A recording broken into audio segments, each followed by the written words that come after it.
The private line to Vince Romano's Lake Forest estate was never supposed to ring unless someone was bleeding or dying. So when his phone buzzed in the middle of a Mafia summit, the entire room fell silent. On the other end, Lily Carter's trembling voice whispered the words that froze his blood. "Mr. Romano, come home now. She's going to hurt your son." And in that moment, Chicago's most feared crime boss ran. The private line to Vince Romano's Lake Forest estate was a number that only 2 people in the world possessed: his personal physician and the caretaker assigned to watch over his 4-year-old son. It was a rule carved in stone within the Romano organization: if that phone ever rang, something catastrophic had happened. So when the device buzzed inside Vince's tailored suit jacket, interrupting a high-stakes negotiation with the Russian Brotherhood in downtown Chicago, the shift in the atmosphere was instant and visceral. Men who spent their lives surviving gunfire, betrayals, and prison looked toward Vince the way soldiers looked toward an unexploded grenade at their feet. Vince himself went still, a statue carved from black marble, but underneath that stillness every instinct sharpened with predatory precision. He didn't recognize the number at first, not because it was unfamiliar, but because it was a number he never expected to see illuminated. The screen displayed a single word: nursery. His heartbeat changed. Not faster, not louder, but harder, like it had suddenly turned to iron in his chest. He lifted his chin and gave a slight gesture that told his men to hold. Even the Russians paused, their hands drifting a fraction farther from their weapons, studying the man who was normally cold enough to negotiate murder the way others negotiated wine prices. No one had ever seen Vince hesitate before. It was as if gravity itself had shifted. He answered without stepping away from the table. "Speak." At first, he heard nothing but ragged breathing, so faint he thought the line had dropped. Then came a whisper, fragile, breathless, cracking at the edges. "Mr. Romano, please, you need to come home. Right now." It was Lily Carter, the young caretaker he had hired 6 months ago after a rigorous background check that would have scared off anyone with even a single secret. She wasn't a part of the underworld, had no ties to any syndicate, came from a normal working-class family in Milwaukee, and had been chosen because she was the closest thing to gentle stability he could offer Yvonne. And right now, that gentle voice was shaking with terror so real it pricked the hairs on Vince's arms. "Lily," he said, lowering his tone to something calmer, darker, and infinitely more dangerous. "You know you're not supposed to use this number unless—" "I know," she choked out. "I know the rule, but I didn't know what else to do. They were not listening to me. The guards, they won't let me through, and she's saying things. Oh, God, Mr. Romano, she's in the room with him." Vince pushed away from the table, the heavy wooden chair scraping across the marble floor as he stood. The Russian stiffened. His second-in-command, Marco DeLuca, took a step toward him, hand already resting on his gun holster. But Vince wasn't hearing any of them anymore. His mind was with the one person he kept hidden from the brutal world he ruled, the dark-haired boy with wide brown eyes who called him daddy only in soft, sleepy whispers at night when no guards were around to hear. "Who's in the room?" Vince asked, even though part of him already knew. There was only one person reckless enough to attempt something like this. Someone whose entitlement and jealousy had always simmered beneath a polished surface: Sabrina Hale, the daughter of Nathan Hale, head of the Hale Syndicate and Vince's politically arranged Fink E. A woman who was used to controlling everything she touched and destroying whatever she couldn't. Lily confirmed it in a trembling exhale. "Sabrina, she forced her way into the East Wing. She found Even. She locked me out. She's yelling at him, throwing things. I heard glass breaking. Mr. Romano, she has scissors." A cold pressure formed behind Vince's ribs, spreading outward like frost. "What did you say?" "She has scissors," Lily repeated, her voice cracking. "She said she's going to cut the problem out of the family. But she keeps saying Even ruined everything. I can't get in. The guards are just standing here. They were listening to her, not me. They won't move. Mason told me to stay out of it. Vince, she's going to hurt him. Please, please come home now." For a moment, the entire world narrowed to the sound of Lily's breath. Nothing else existed, not the Russians watching him, not Marco ready to fight on command, not the weight of the empire he had spent a decade shaping. Only his son, a little boy with a tendency to hide behind his teddy bear when strangers came near. A boy who trusted Lily, adored her, reached for her more than he reached for anyone else. Vince spoke in a quiet, lethal growl. Lily, stay where you are. Do not try to get in that room again. Do not confront Sabrina. I'm coming. The line cut abruptly, not because Lily hung up, but because something or someone had ended the call for her. Vince stared at the phone, jaw clenched so hard the muscles in his neck stood out. Then he turned toward Marco. Get the car, he ordered. No, get the chopper. We're heading to Lake Forest right now. Marco nodded sharply. The Russians opened their mouths to protest or demand an explanation, but Vince didn't give them the chance. He reached beneath his jacket, drew his pistol, and fired a single round into the crystal decanter sitting in front of the Russian boss. Shards exploded across the table. Several men flinched. Vince walked away without looking back. Outside the lounge, Chicago's winter wind whipped around him, but he didn't feel the cold. He was already moving, already calculating, already slipping into the version of himself that people whispered about in dark alleys, the version that had built the Romano Empire through sheer, terrifying force. The helicopter waited on the rooftop, rotors slicing through the icy air. Marco jogged behind him, speaking into his earpiece, summoning reinforcements, alerting the private security team, preparing for war. Vince didn't acknowledge any of it. He climbed inside the helicopter, strapped himself in, and stared out at the city as they lifted off. Chicago's skyline blurred beneath them. The lake glimmered like steel under the gray afternoon light. Vince sat forward, elbows on his knees, breathing through a mixture of panic and fury he hadn't felt in years, not since the night Ivan's mother died giving birth to him. He had sworn he would never let the world touch his son. He had sworn Ivan would never know the violence that had shaped him. But Sabrina Hale had walked straight into his house, into his protected wing, into his child's room. And someone, Mason, the head of security, had allowed it. The thought made something deep inside Vince snap like overstretched wire. He had dealt with betrayal before. Betrayal was part of the business. But this wasn't business. This wasn't docks or territory or profit margins. This was his son, his blood, his legacy. And if one hair on that boy's head had been harmed, Vince knew he wouldn't just retaliate, he would annihilate the Hale syndicate from the top down, leave their empire scattered across every corner of Chicago, and make sure the name Hale became a cautionary tale whispered in fear. The helicopter cut through the sky, dramatically reducing the 25-minute drive to barely 12. Vince didn't look away from the window the entire time. He pictured Ivan's small hands, the way the boy clung to Lily's pant leg when frightened, the way he giggled when Vince lifted him onto his shoulders. He pictured Sabrina's manic eyes, her obsession with control, her inability to accept anything she didn't own. He pictured scissors, and Ivan's fear. The moment the helicopter lowered onto the snowy lawn of the Lake Forest estate, Vince unbuckled and jumped out before the rotors fully slowed. Marco followed, weapon drawn, but Vince was already striding toward the mansion's front doors with murder in his veins. He wasn't a crime boss in that moment. He wasn't the feared Romano kingpin. He was a father, and someone had threatened his child, and for that the entire city of Chicago was about to burn. Lily Carter stood in the East Wing hallway of the Lake Forest estate, her hands trembling so badly she almost dropped her phone even before she dialed Vince. She never thought she would have to use the private line. She didn't even like looking at the number whenever she scrolled past it in her contacts. That line felt sacred, carved into her employment contract like a commandment. Only call if the child is in danger. Only call if something life-threatening is happening.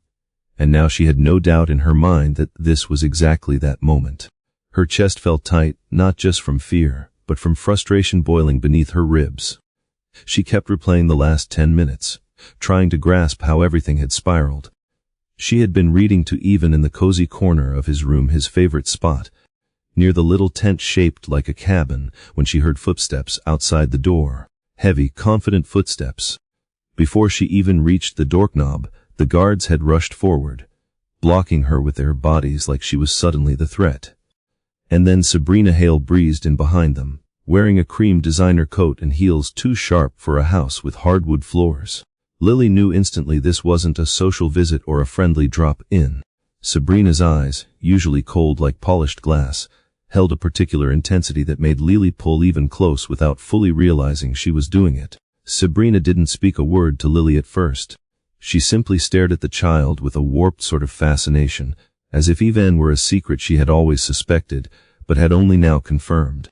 Then she smiled a slow, chilling stretch of painted lips before she snapped her fingers at Mason Briggs, the head of security, who stepped into the room like a guard dog responding to its owner.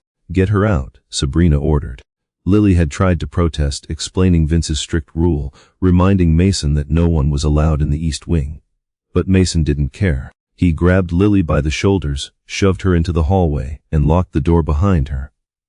Ivan's small voice had called out, "Lily." Right before the lock clicked, that sound had been a punch to Lily's chest. She pounded on the door, begging Mason to open it, begging Sabrina to stop whatever she was doing. She heard Sabrina's voice rise, filled with venom, heard objects shattering, heard even cry, and Mason just stood there, stone-faced, arms folded, refusing to even look at her. That was the moment Lily realized something was terribly wrong, so wrong that she couldn't fix it on her own. Now, leaning against the wall to keep from falling over, she watched the guards stand there doing absolutely nothing while chaos erupted on the other side of the door. Her heart hammered as she pressed the private number. It rang once, just once, before Vince answered. But after the call cut off, her dread grew. She didn't know why it ended. The phone hadn't died, if the call hadn't faded, it had been interrupted.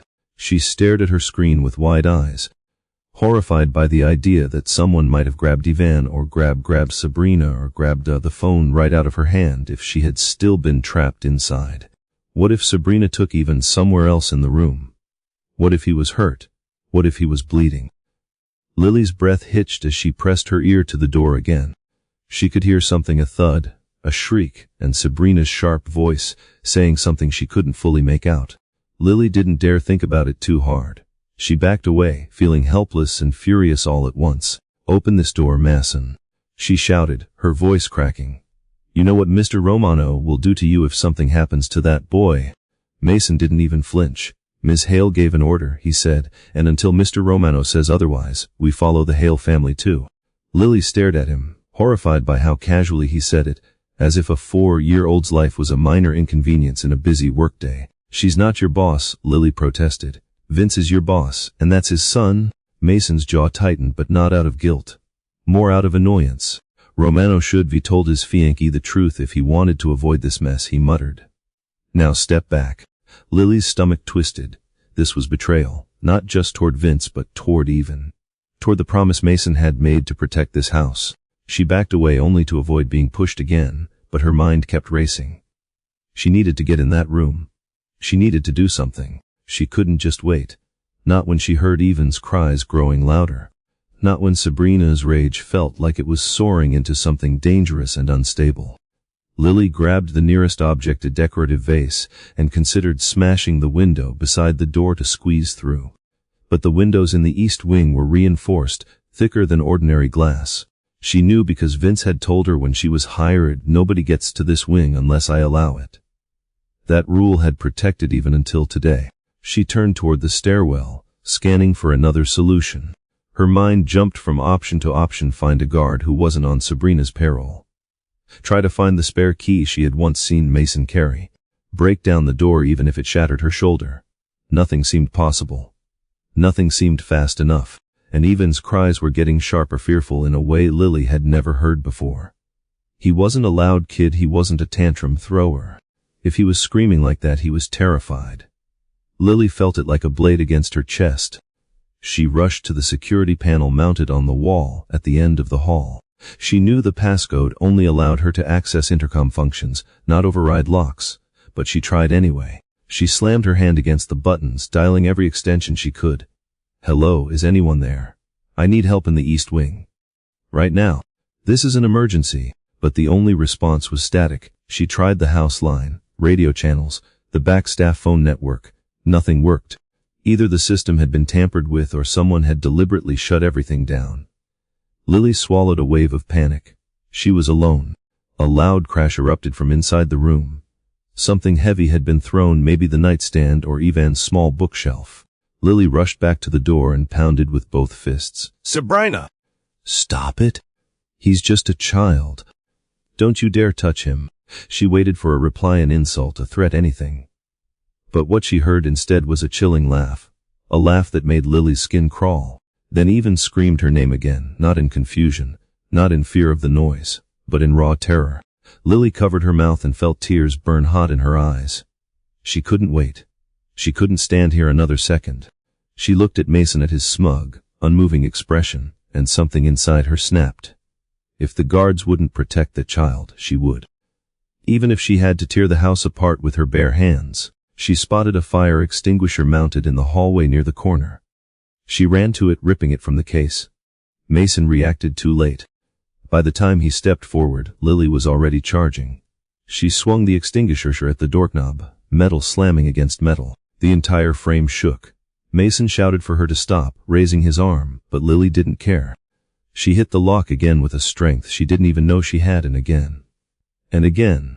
Even screamed again from the other side, and that scream gave her fuel.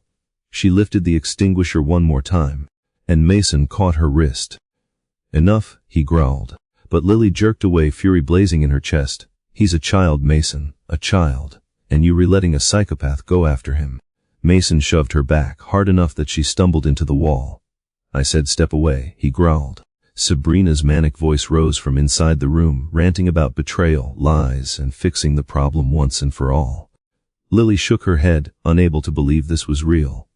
Unable to believe the guards she saw every day were now accomplices to something monstrous. She had never felt so helpless until she remembered the one thing she still had, her phone, her one lifeline, her only chance. She stepped back, turned away from Mason before he could grab her again, and ran toward the far end of the hall.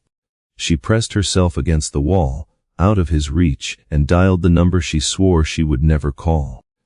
It was the only number that could break through the madness unfolding in that room. The private line. The one that went straight to Vince. The one meant for emergencies, only real emergencies. And this was beyond anything she could have imagined. Sabrina Hale had never been denied anything in her life, and that was the most dangerous part about her. She grew up in luxury penthouses overlooking Manhattan, in private jets, in schools where money excused every cruelty. Her father's empire, the Hale Syndicate, wrapped around her like an invisible shield. Men bowed when she walked into a room. Women moved aside. Her presence was treated as inevitable, unquestioned, entitled. And when she became engaged to Vince Romano, Chicago's rising Mafia king, she took it as further proof that the world would continue to bend around her. What she had not expected, what she could not comprehend, was that Vince might hold affection for something she could not control, for someone she did not approve, for a child she never knew existed. The discovery had begun earlier that morning, long before the confrontation in the East Wing. Sabrina had arrived at the Lake Forest estate unannounced, believing her surprise visits were somehow charming, romantic, part of her future role as the lady of the house. She brought 2 oversized suitcases filled with couture dresses and expensive perfumes, announcing to the guards that she would be staying for the weekend. Mason Briggs, bought and bribed long ago, allowed her in without hesitation. He even carried her bags upstairs. Sabrina walked through the mansion like she already owned it, ignoring staff, rearranging decorations she disliked, leaving her coat draped across priceless furniture. Her behavior wasn't new. The staff had learned to tolerate her intrusions. But today, something was different. She kept glancing toward the East Wing, that forbidden section of the house Vince had strictly ordered everyone to avoid. Sabrina had always been curious about it.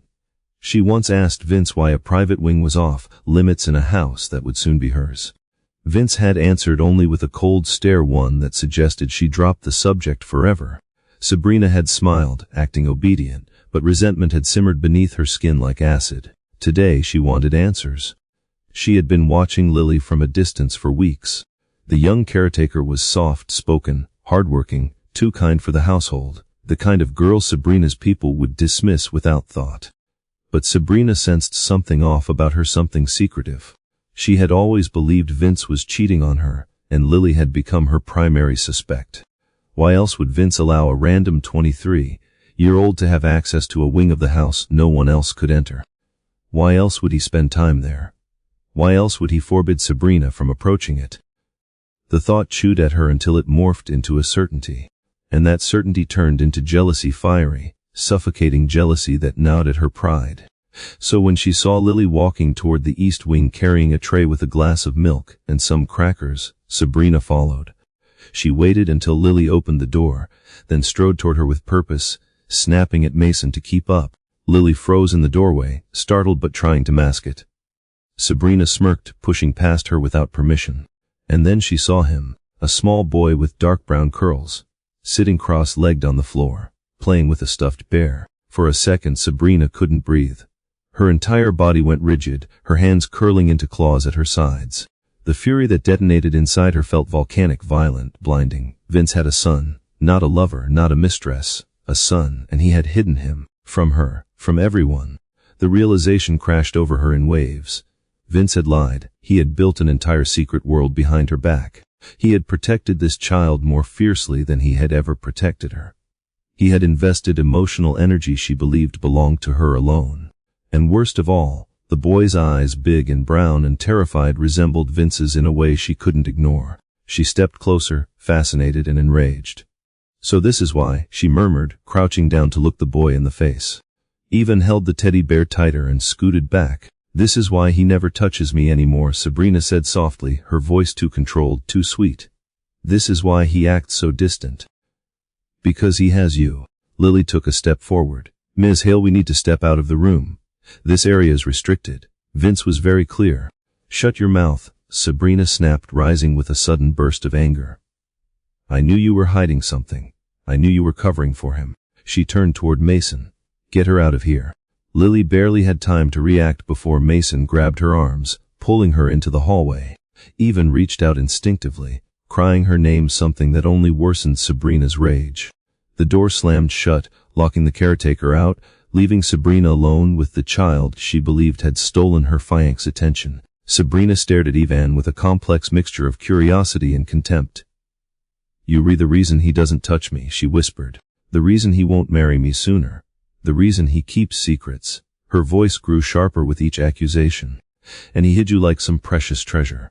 She began pacing the room, stepping over toys, kicking aside blocks and books. Even started to cry. It only fueled her. "You think you're special. You think he loves you more than me." Her voice pitched upward into something heated and unstable. "I can fix that. I can fix everything." She reached the crafting table Lily used for activities with Ivan. Scissors, markers, glue, construction paper. Sabrina picked up the pair of long scissors with a slow, deliberate motion. The cold metal glinted in the light. She stepped toward the boy, even scooted back until his spine pressed against the toy chest. His breath hitched. Tears streamed down his cheeks. He clutched his bear like it was the only thing keeping him tethered to safety. Sabrina crouched again, the scissors dangling loosely from her fingers. "Look at me," she said softly. "If I get rid of the problem, everything goes back to the way it should be. Vince will be mine. The Romano-Hale alliance back on track. No distractions, no little secrets." Her tone was soft enough to sound loving, but her expression was anything but. Madness lurked behind her eyes. She dragged the scissors across the carpet. "I could cut that ridiculous hair of yours," she murmured, reaching out as if she intended to touch him. Even jerked away. Sabrina's annoyance spiked. "Or I could cut something else." She raised the scissors, and a sudden bang against the door startled her. "Lily!" Screaming Ivan's name. Sabrina stood up straight, her face twisting into a snarl. "That girl," she spat. "She's become far too attached. Vince won't want her if she's damaged.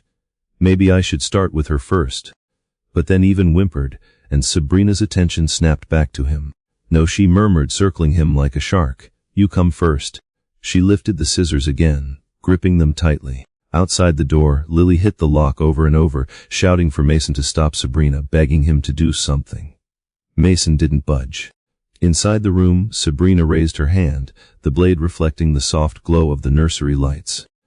Then she whispered the words that would later haunt Lily long after the ordeal was over. "Say goodbye to everything your father ever loved." Lily barely had time to register Sabrina's twisted words before everything inside her snapped into raw instinct. Ivan's scream wasn't the panicked cry of a child startled by noise, it was the deep, terrified sound that ripped straight out of the chest. Lily knew that kind of fear. She had heard it only once before, when Ivan had woken from a nightmare so intense he couldn't breathe. But this was worse. This was real. This was danger in its purest form. She slammed her fists against the locked door, desperate, frantic, her heart pounding so violently she felt each beat in her teeth. "Ivan! I'm here! I'm right here!"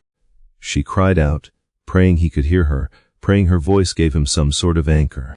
But the guards still stood like statues, Mason's jaw tight with stubborn loyalty to the wrong person. "Mason, open this damn door." Lily shouted. "She's going to hurt him." "Do something!" He didn't move. If anything, he looked irritated by her persistence. "I'm done warning you," he growled. "Step back." But Lily wasn't thinking about him anymore. Her brain had already shifted into survival mode. She glanced around the corridor and caught sight of the fire extinguisher again. Her arm throbbed from swinging it earlier. But pain meant nothing now. Only even mattered. She yanked the extinguisher up and took 3 long steps back, angling her body toward the door like a batter, preparing to swing with everything she had left. "Don't you do it," Mason warned. "I'm counting to 3.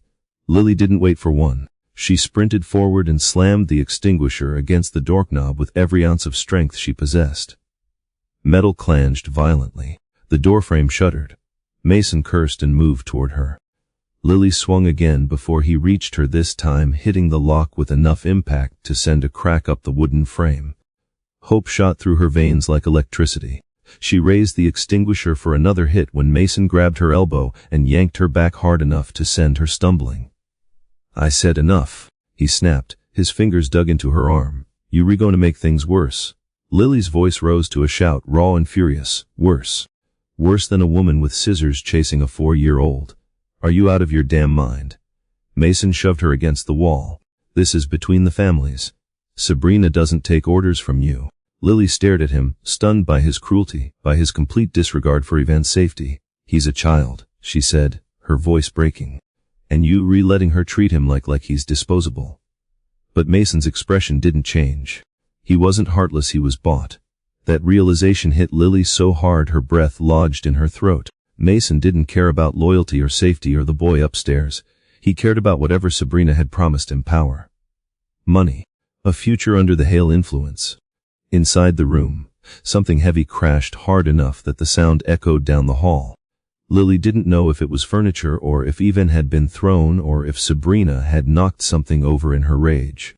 Every possibility made her stomach twist until she felt sick. She tried to shove past Mason, but he slammed his forearm against her shoulder, pinning her. Lily struggled, breathless and furious. If you let her hurt him, Vince should. V handled his own mess before it got to this point. Mason cut in. "You don't get it, do you?" That boy, his sentence was cut short by a sharp, piercing scream from Ivan. A scream of pain. Lily felt her entire soul tear open. She kicked at Mason's shin hard. He jerked back, cursing in shock. That tiny opening was all she needed. She twisted away and ran full sprint toward the supply closet down the hall. She didn't have a plan. She didn't have a weapon. She just knew she needed something, anything that could break that door open. She yanked the closet door wide and scanned the shelves with frantic eyes. Cleaning supplies, mop handles, buckets, sponges, linens, and then she saw it. A red toolbox shoved beneath the lower shelf. Her pulse jumped. She dropped to her knees and grabbed it. Locked. Of course it was locked. Because nothing ever cooperated when she needed it to. Lily dragged the box out, slammed it against the floor once, twice, 3 times. The metal dented, but the lid remained sealed. She swore under her breath, panting, and scanned the shelves again. Then her eyes landed on the heavy can of industrial floor polish. Thick aluminum. Weighted. Hard enough to break bone. She grabbed the can with her uninjured hand and ran back the door, ignoring the pain pulsing through her other arm. Mason stepped in front of her again, reaching for her, but Lily swung the can upward in a wide arc. She didn't aim to hurt him, only to make him back up. It worked long enough for her to wedge herself between him and the door. She slammed the can against the doorknob. The metal bent. A tiny crack shot across the wood beneath the lock.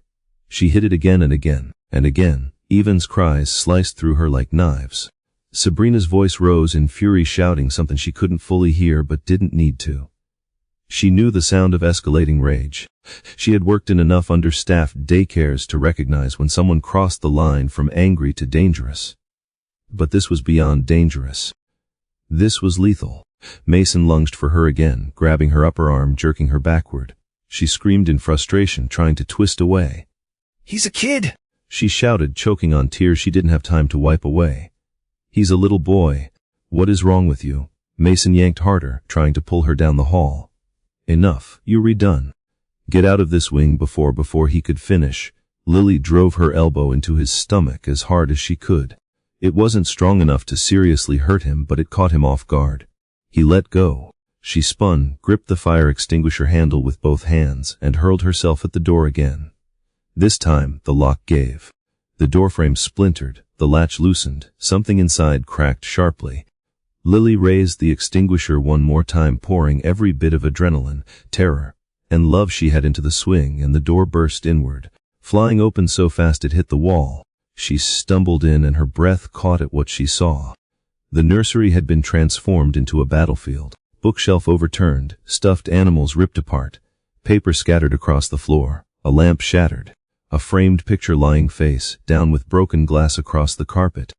In the middle of the chaos stood Sabrina, breathing heavily, hair coming undone, her hand gripping the scissors so tightly her knuckles turned white. Ivan was backed into the far corner, chest heaving, tears dripping down his cheeks as he clutched his teddy bear like it was the only thing keeping him together. Lily didn't think, she didn't breathe. She rushed forward, placing herself between Sabrina and the boy. "Stay away from him," she yelled, voice hoarse. Sabrina turned slowly, her expression wild, twisted, not even fully human anymore. "You," she hissed. "You shouldn't be here." Lily tightened her grip on the extinguisher. "And you shouldn't be anywhere near a child." Sabrina's lips curled into a sneer. "He's not a child, he's leverage, he's a problem, and problems get dealt with." She lifted the scissors. Lily stepped forward, heart pounding so hard her vision shook. "You touch him," she said, her voice low but steady, "and I swear to God, I will stop you myself." Sabrina laughed, a sharp, brittle sound. You think you can protect him?" Lily didn't answer. She raised the extinguisher like a weapon. Sabrina lunged, and Lily braced herself, ready to fight for the life of the little boy she loved more than anything she had ever loved before. The scissors slashed through the air just as Lily swung the fire extinguisher, the two movements colliding in a burst of chaos that sent both women stumbling. The clang of metal hitting metal rang in Lily's ears, and for a second she couldn't tell if she'd blocked the strike or if Sabrina had simply missed. All she knew was that Ivan's terrified sob behind her pushed her forward with a strength she didn't know she possessed. She kept herself between him and Sabrina, refusing to budge even though her arms trembled violently. The extinguisher felt heavy now, ridiculously heavy, like it was made of solid concrete instead of aluminum. But putting it down wasn't an option. Not while the crazed woman in front of her was still gripping the scissors with a grip so tight her fingers had turned bone white. Sabrina recovered fast, whirling around with a shriek of anger, her expression twisting into something feral. "Little housemaid thinks she's a hero," she spat.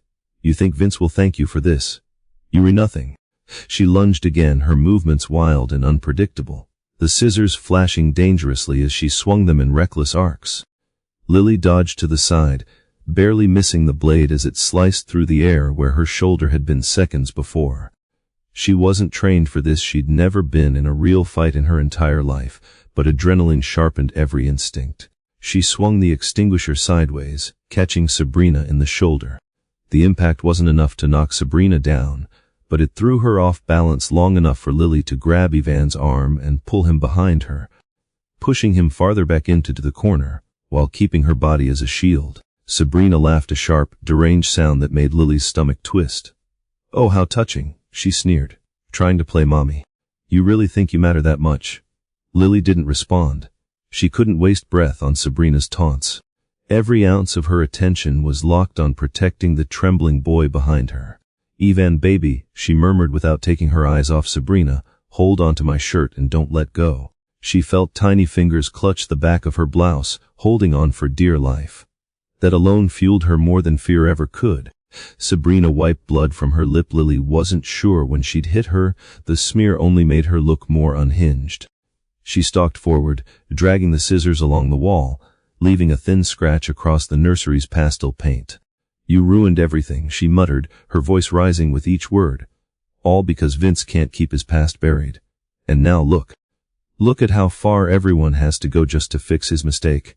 She snapped her head toward Ivan as if she intended to lunge again. Lily tightened her grip.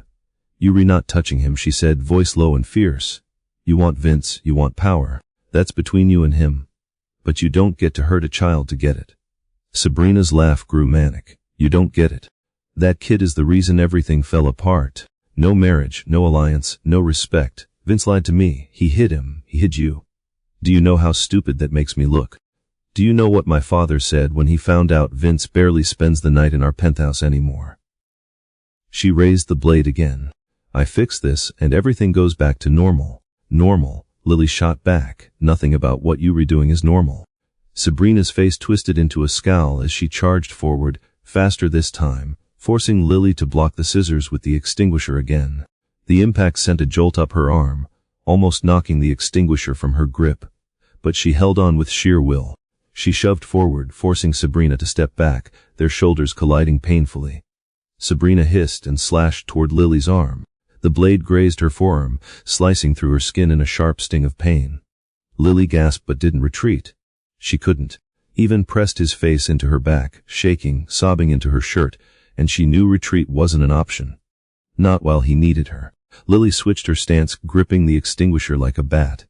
She swung with both hands, aiming for Sabrina's wrist. The extinguisher slammed into it with a brutal crack. Sabrina shrieked, dropping the scissors as she stumbled back, clutching her injured hand. The scissors clattered across the floor. Lily's instinct screamed, "Get them, now." She lunged forward, sliding across the floor to kick the blade away, sending it skidding under the crib where Sabrina couldn't easily reach it. "You little bitch!" Sabrina snarled, voice cracking with fury. She lunged with her uninjured hand, grabbing a handful of Lily's hair and yanking hard. Lily cried out, dropping the extinguisher as her scalp burned. Sabrina used the advantage to shove her toward the dresser. Lily slammed into it, breath knocked from her lungs. Pain shot through her ribs. Sabrina grabbed her shirt, raising her fist if to strike again. But Lily didn't back down. With a desperate burst of strength, she kicked Sabrina in the knee. Hard. Sabrina buckled, stumbling to the side. Lily used the moment to scramble back toward Ivan, reaching for him just as Sabrina regained her footing. "You re-dead!" Sabrina screamed. "You and that little mistake." Her voice broke into a ragged, furious cry as she charged forward again, grabbing the nearest object, a wooden toy truck, and hurling it at Lily. Lily ducked, shielding Ivan with her arms as the truck shattered against the wall above them. Lily's breath came in sharp gasps, her vision blurring from pain and adrenaline. She felt her knees threaten to buckle but forced herself upright again. Ivan clung to her waist, his little fingers digging desperately into her skin. She touched the top of his head, grounding herself. "It's okay," she whispered. "I've got you. I'm not going anywhere."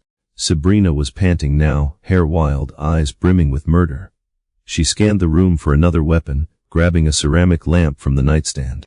She held it high like she meant to smash it over Lily's skull. But before she could bring it down, Lily grabbed the discarded extinguisher and rammed it straight into Sabrina's stomach. Sabrina gasped, folding over as the lamp slipped from her hand and crashed to the floor. Lily didn't wait. She grabbed Ivan and rolled them both behind the overturned crafting table, using it as a makeshift shield. She held him close, her arms wrapped around his small body, feeling his tears soaking into her shirt. Her heart hammered painfully against her ribs, her pulse roaring in her ears. She whispered calming words she wasn't sure he could hear, but she kept saying them anyway, because he needed her voice. Sabrina staggered, breath uneven, fury undiminished. Her eyes darted around until they locked onto the crib, and the glint of metal beneath it. The scissors, she lunged toward it. Lily's stomach dropped. She tightened her arms around Ivan, bracing for the worst. And then, a gunshot thundered through the room. A deafening crack that shook the nursery. Sabrina froze mid-lunge, eyes wide. Lily dared to look up. Standing in the doorway, chest rising and falling with barely controlled rage, was Vince Romano. His hand gripped a smoking gun, and his gaze was fixed on the woman who had tried to kill his son. The gunshot cracked through the nursery with a force that seemed to stop the entire world. Not even Sabrina moved. The bullet had buried itself in the wall inches from her head, fragments of drywall drifting through the air like pale dust. For the first time since Lily had burst into the room, Sabrina froze. Her chest heaved, her mouth hung open, her eyes wide and wild as she stared at the smoking barrel aimed directly at her skull. And then she slowly lifted her gaze and met the eyes of the man standing in the doorway. Vince Romano looked nothing like the composed kingpin the underworld feared. His shirt was still half unbuttoned from the meeting he'd left in a hurry, the sleeves pushed back, revealing tense muscles and veins that stood out like iron cables. His hair was windswept from the helicopter blades. His face was stone, no expression, just a cold, lethal focus. His gray eyes didn't just burn, they cut, and they were trained entirely on Sabrina. He stepped inside, boots crunching over scattered toys and broken glass. Not a single guard followed him. He didn't need backup. His presence alone carried more threat than a dozen armed men. Sabrina swallowed hard and straightened, trying to regain her composure, but her bravado had evaporated the moment Vince appeared. Vince, she stammered, forcing a trembling smile. Thank God you're here. This crazy woman attacked me and... Shut up, he said. 2 words, low, controlled, biting, and somehow more terrifying than the gunshot. Sabrina's mouth closed instantly. Lily remained crouched behind the overturned table, her arms wrapped around Even, who clung to her neck with tiny trembling fingers. She didn't dare speak or move. Her entire body was vibrating from adrenaline, fear, relief, all blending into something overwhelming. She had never been so grateful to see anyone in her life. Vince took another step forward, the gun still aimed at Sabrina, as if he were deciding whether to pull the trigger. Take 1 step toward the child, he said softly, and the next bullet goes through you. Sabrina's lips trembled. Vince, honey, don't. His voice dropped to a dangerous growl. You lost the right to call me that the second you walked into this room. For a moment, none of them breathed. Sabrina's gaze darted toward Lily and Even, the hatred in her eyes flickering back to life. But she quickly shifted her attention when Vince stepped closer. He was still several feet from her, but the distance might as well have been a death sentence. She raised her hands slowly, palms outward. I didn't mean to hurt him, she whispered. I just needed answers. You lifted a blade to my son, Vince said, each word clipped with barely contained rage. You threatened him. His jaw flexed. Explain how you were still standing. Sabrina exhaled shakily. He lied to me. You lied to me. You kept your child hidden from me like I'm some outsider. I deserve to know. I deserved honesty. And she spat the word while pointing toward Lily. She attacked me. She's been keeping secrets from you. Vince looked at Lily for the first time since entering. The moment their eyes met, Lily felt like the floor dropped beneath her. Vince's expression softened not much, but enough to see the concern buried beneath the steel. He took in the cut on her arm, the bruises on her shoulder, the way she curled her body protectively around Even. And then he looked down at Even, whose wet eyes stared back at him. A fissure of pain crossed Vince's face, real, raw, human. He turned back to Sabrina. Lily protected my son, he said quietly. She did what my guards failed to do, what you tried to prevent. Vince lowered the gun slightly, not because Sabrina was safe, but because he wanted her to see the fury in his eyes without anything blocking the view. You hurt Lily. You chased Even with a weapon. You broke into the one part of this house that you were forbidden to enter. He stepped closer again. Sabrina backed up until her spine hit the wall. Her breath came faster, more uneven. Vince, please, we can talk about this. You know I didn't mean. The next time you speak, he cut in sharply, will be to apologize to my son. Sabrina blinked. Well, what? You heard me. Vince pointed toward Even. You're going to apologize. Sabrina laughed nervously, a small hysterical sound. Vince, darling, he's a child. He won't even understand. Apologize, Vince repeated. Sabrina looked at Even, who was clinging to Lily's shirt, still crying softly. For a moment, nothing happened. Then Sabrina's shoulders dropped. Her pride collapsed. Her eyes darted between the gun and the man holding it. Slowly, unwillingly, she turned toward Even. Her voice cracked. I'm sorry. It wasn't sincere. It wasn't heartfelt. It wasn't regret. But Vince didn't care. He wanted the words spoken. He nodded once. Now turn around. Sabrina hesitated. Why? Turn around. Fear finally overtook her arrogance, and she obeyed. Vince reached into his pocket, pulled out zip ties, and bound her wrists together in one fluid motion. She gasped in shock, twisting to look at him. You re-arresting me. I'm restraining you, he said coldly. Arresting comes later. Sabrina tried to yank free. My father will hear from me, Vince snapped. And he won't like what I have to say. He signaled toward the door. 2 of his most loyal men appeared instantly, men he trusted, men who had clearly been waiting down the hall for his order. They grabbed Sabrina by the arms. She screeched in protest, fighting them as they dragged her out. Vince! Don't do this. I'm your fiancé. You need this marriage. You need my family. I need my son alive, he said. Sabrina froze mid-thrash.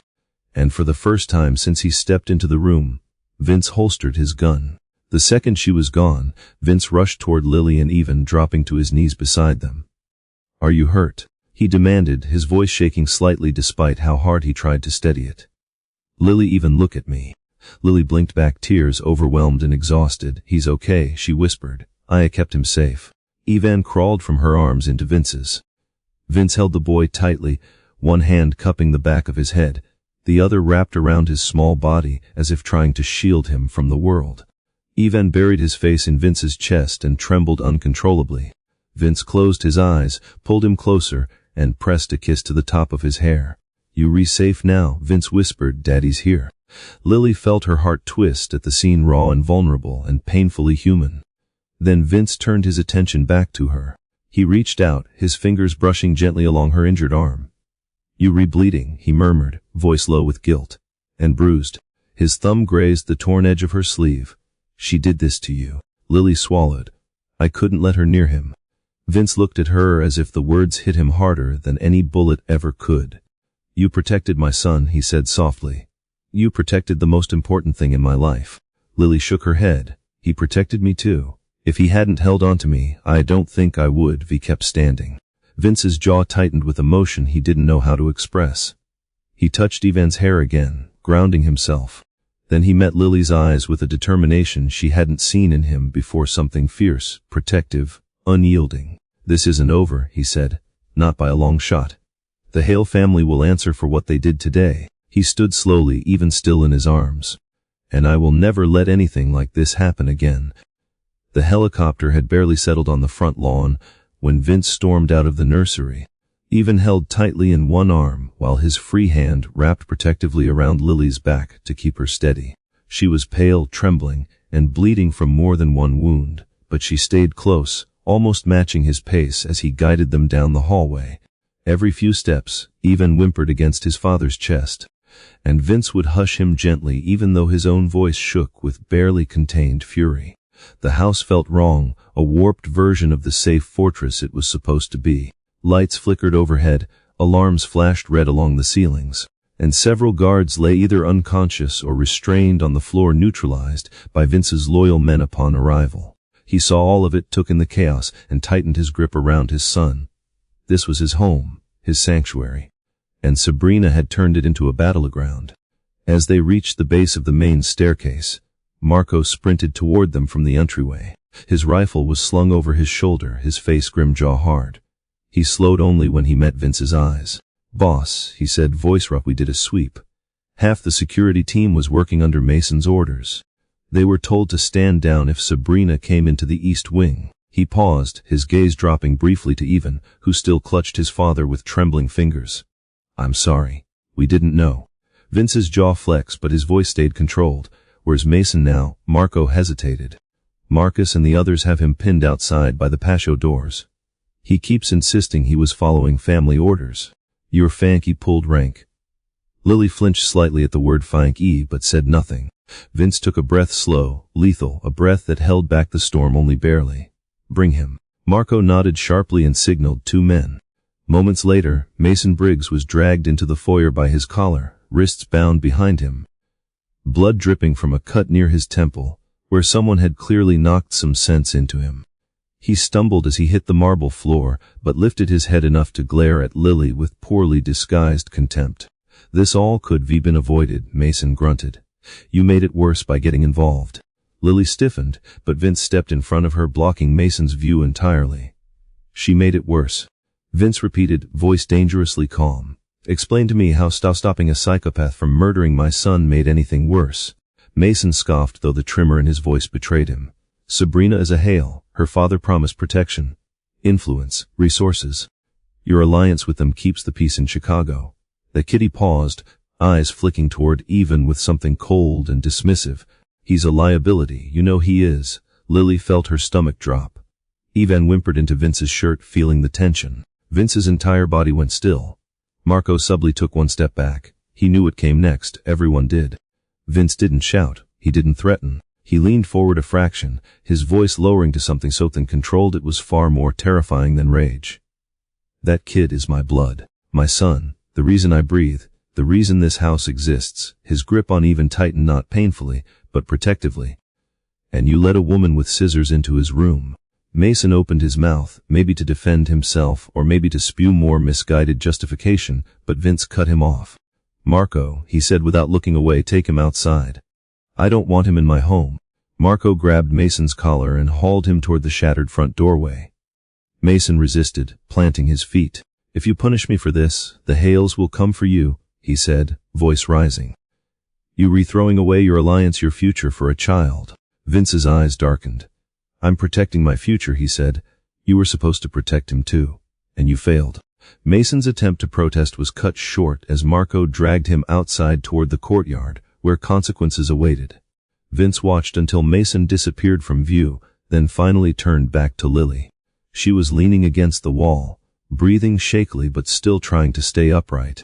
Her injured arm hung limply at her side, the fabric of her sleeve stained dark red. She didn't complain once.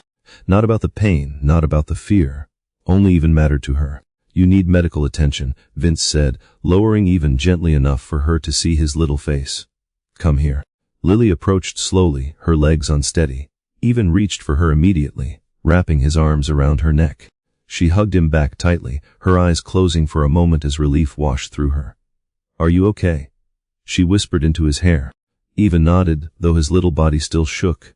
You did so good, Lily whispered, kissing the top of his head. Vince swallowed hard. Seeing them like that, Lily bruised and bleeding, even clinging to her like she was the only safe thing left, did something to him he couldn't name. Something dangerous, something permanent. He exhaled slowly. We're not staying down here, he said. I'm getting you both somewhere secure. Marco rushed back inside. Boss, emergency lights show movement at the gate. Hale Syndicate vehicles approaching. Looks like an extraction team.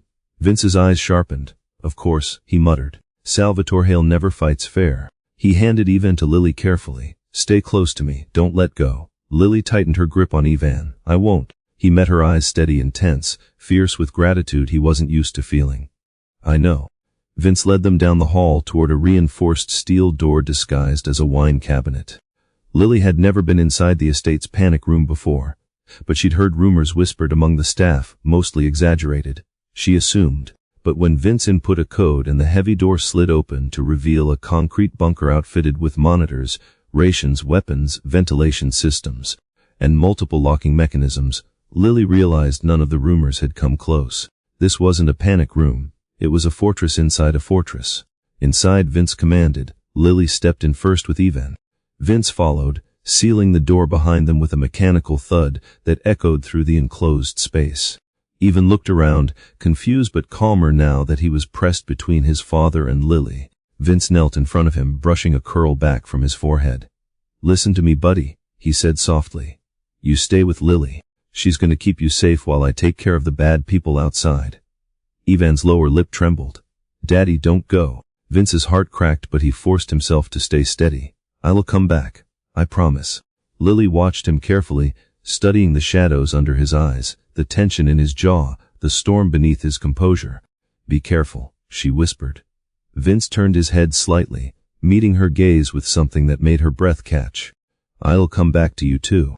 He stood, walked to the steel door, placed his hand on the locking wheel and hesitated for the first time since entering the room. He looked back at them one last time, at Ivan gripping Lily's hand, at Lily battered and still standing strong. At the only two people in his house who hadn't betrayed him. Lock the door the second I step out, no exceptions. Lily nodded. I will. Vince took a breath, squared his shoulders, and turned the wheel. The heavy door cracked open, cool air rushing into the bunker. He stepped out, and as the door swung shut behind him, Lily felt the weight of what he was walking into, the entire Hale Syndicate descending on the estate to finish what Sabrina started. But she also knew one thing with absolute certainty. The men outside weren't ready for the fury Vince Romano was bringing their way. The door to the panic room sealed shut behind Vince with a heavy clang, leaving him in the dim hallway where emergency lights pulsed red along the ceiling.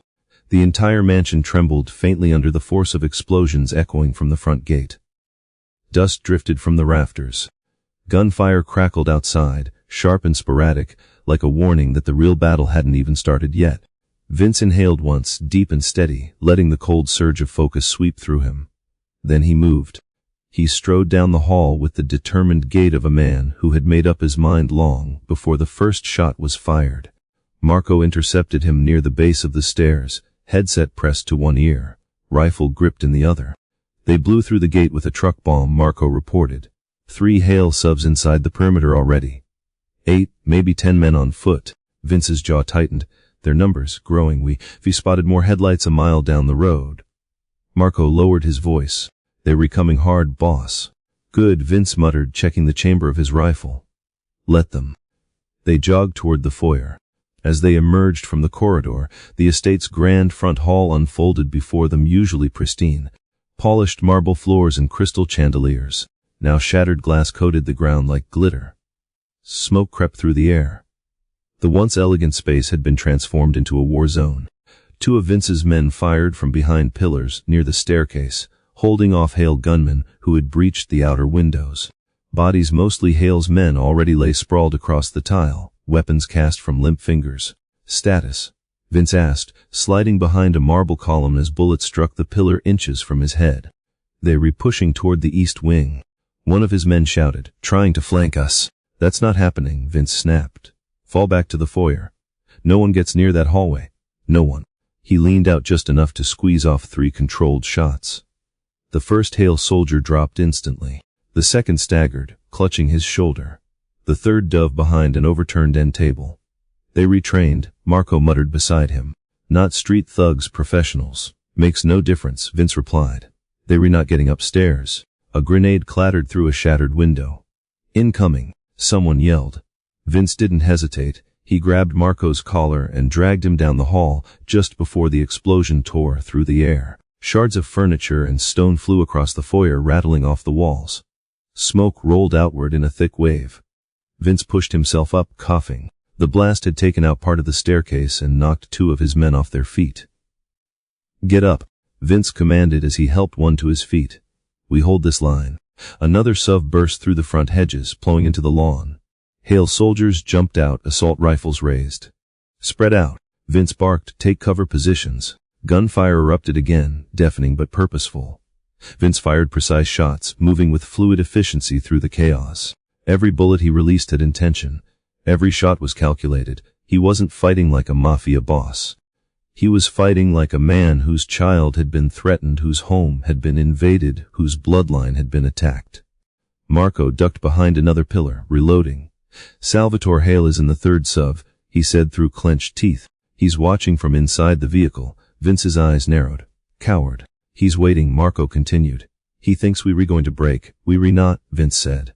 But he will. He gave a sharp gesture toward the mezzanine.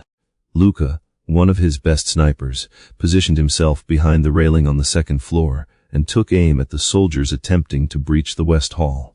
With one clean shot, he dropped the man holding a breaching charge. The rest scrambled for cover. Push them back, Vince shouted. His men surged forward as another wave of Hale soldiers attacked from the broken windows. The firefight intensified, bullets ricocheting off marble, sparks bouncing along the walls. A Hale gunman rushed through the main entrance, spraying the room with bullets. Vince spun, dropped to one knee, and fired 2 rounds. The man collapsed mid-stride, a second emerged behind him. Vince fired again, another threat down. But suddenly one Hale soldier broke through the chaos from the side passage. He sprinted straight toward the east wing corridor. Straight toward the hallway that led to the panic room. Straight toward Lily and Even. Vince reacted before anyone else could. He didn't shout, he didn't warn, he ran. His boots pounded against the marble as he sprinted across the foyer, dodging shattered debris and incoming fire. Boss! Marco shouted after him, but Vince was already 10 steps ahead. He chased the intruder down the hallway, rounding the corner just as the man raised his weapon toward the reinforced steel door of the panic room. The Hale soldier fired a burst, the bullet sparking off the heavy metal surface. Get away from that door, Vince snarled. The man spun just as Vince unleashed a brutal, bone-crushing blow with the butt of his rifle. The intruder hit the floor, the weapon flying from his grip. Vince didn't give him the chance to recover. He slammed his boot into the man's chest, pinning him down, then fired one decisive shot. The man lay still. Breathing hard, Vince pressed his palm against the cold steel of the panic room door. He imagined Lily on the other side, holding even tight, listening to the war tearing their home apart. "You're safe," he whispered, barely audible even to himself. "I'm right here." But he couldn't stay. The gunfire behind him grew louder, closer, more aggressive. Another explosion rattled the floor. He turned, determination hardening every muscle in his body. Back in the foyer, Marco yelled, "They re-falling back." They regrouping near the entrance. Vince sprinted back into the main hall. Smoke filled the space, thick and acrid. Then he saw a figure stepping slowly from the back of the third SUV. A man with silver hair, an expensive overcoat, a cane tipped with polished steel. Salvatore Hale, the patriarch of the Hale Syndicate. Sabrina's father, the man who had orchestrated this attack. He stepped through the shattered doorway as if entering a ballroom instead of a battlefield. His sharp eyes scanned the room, landing on Vince with icy disdain. "You've made a fool's choice today, Romano," he called out. "All this carnage, all this destruction for a child who should never have existed." Vince leveled his rifle at the old man. "Step 1 foot into my home," he growled, "and I'll make sure you don't walk back out." Salvatore chuckled a cruel, raspy sound. "You don't understand yet," he said. "You've just declared war on my family." He lifted his hand. Hale soldiers raised their weapons in unison. Vince didn't flinch. "You threatened my son," he replied. War was the only answer. The final clash began. Bullets erupted from both sides as the Romano estate descended into full-scale combat. And Vince Romano fought with a fury that even Salvatore Hale had never anticipated, because he wasn't fighting for empire or power or territory.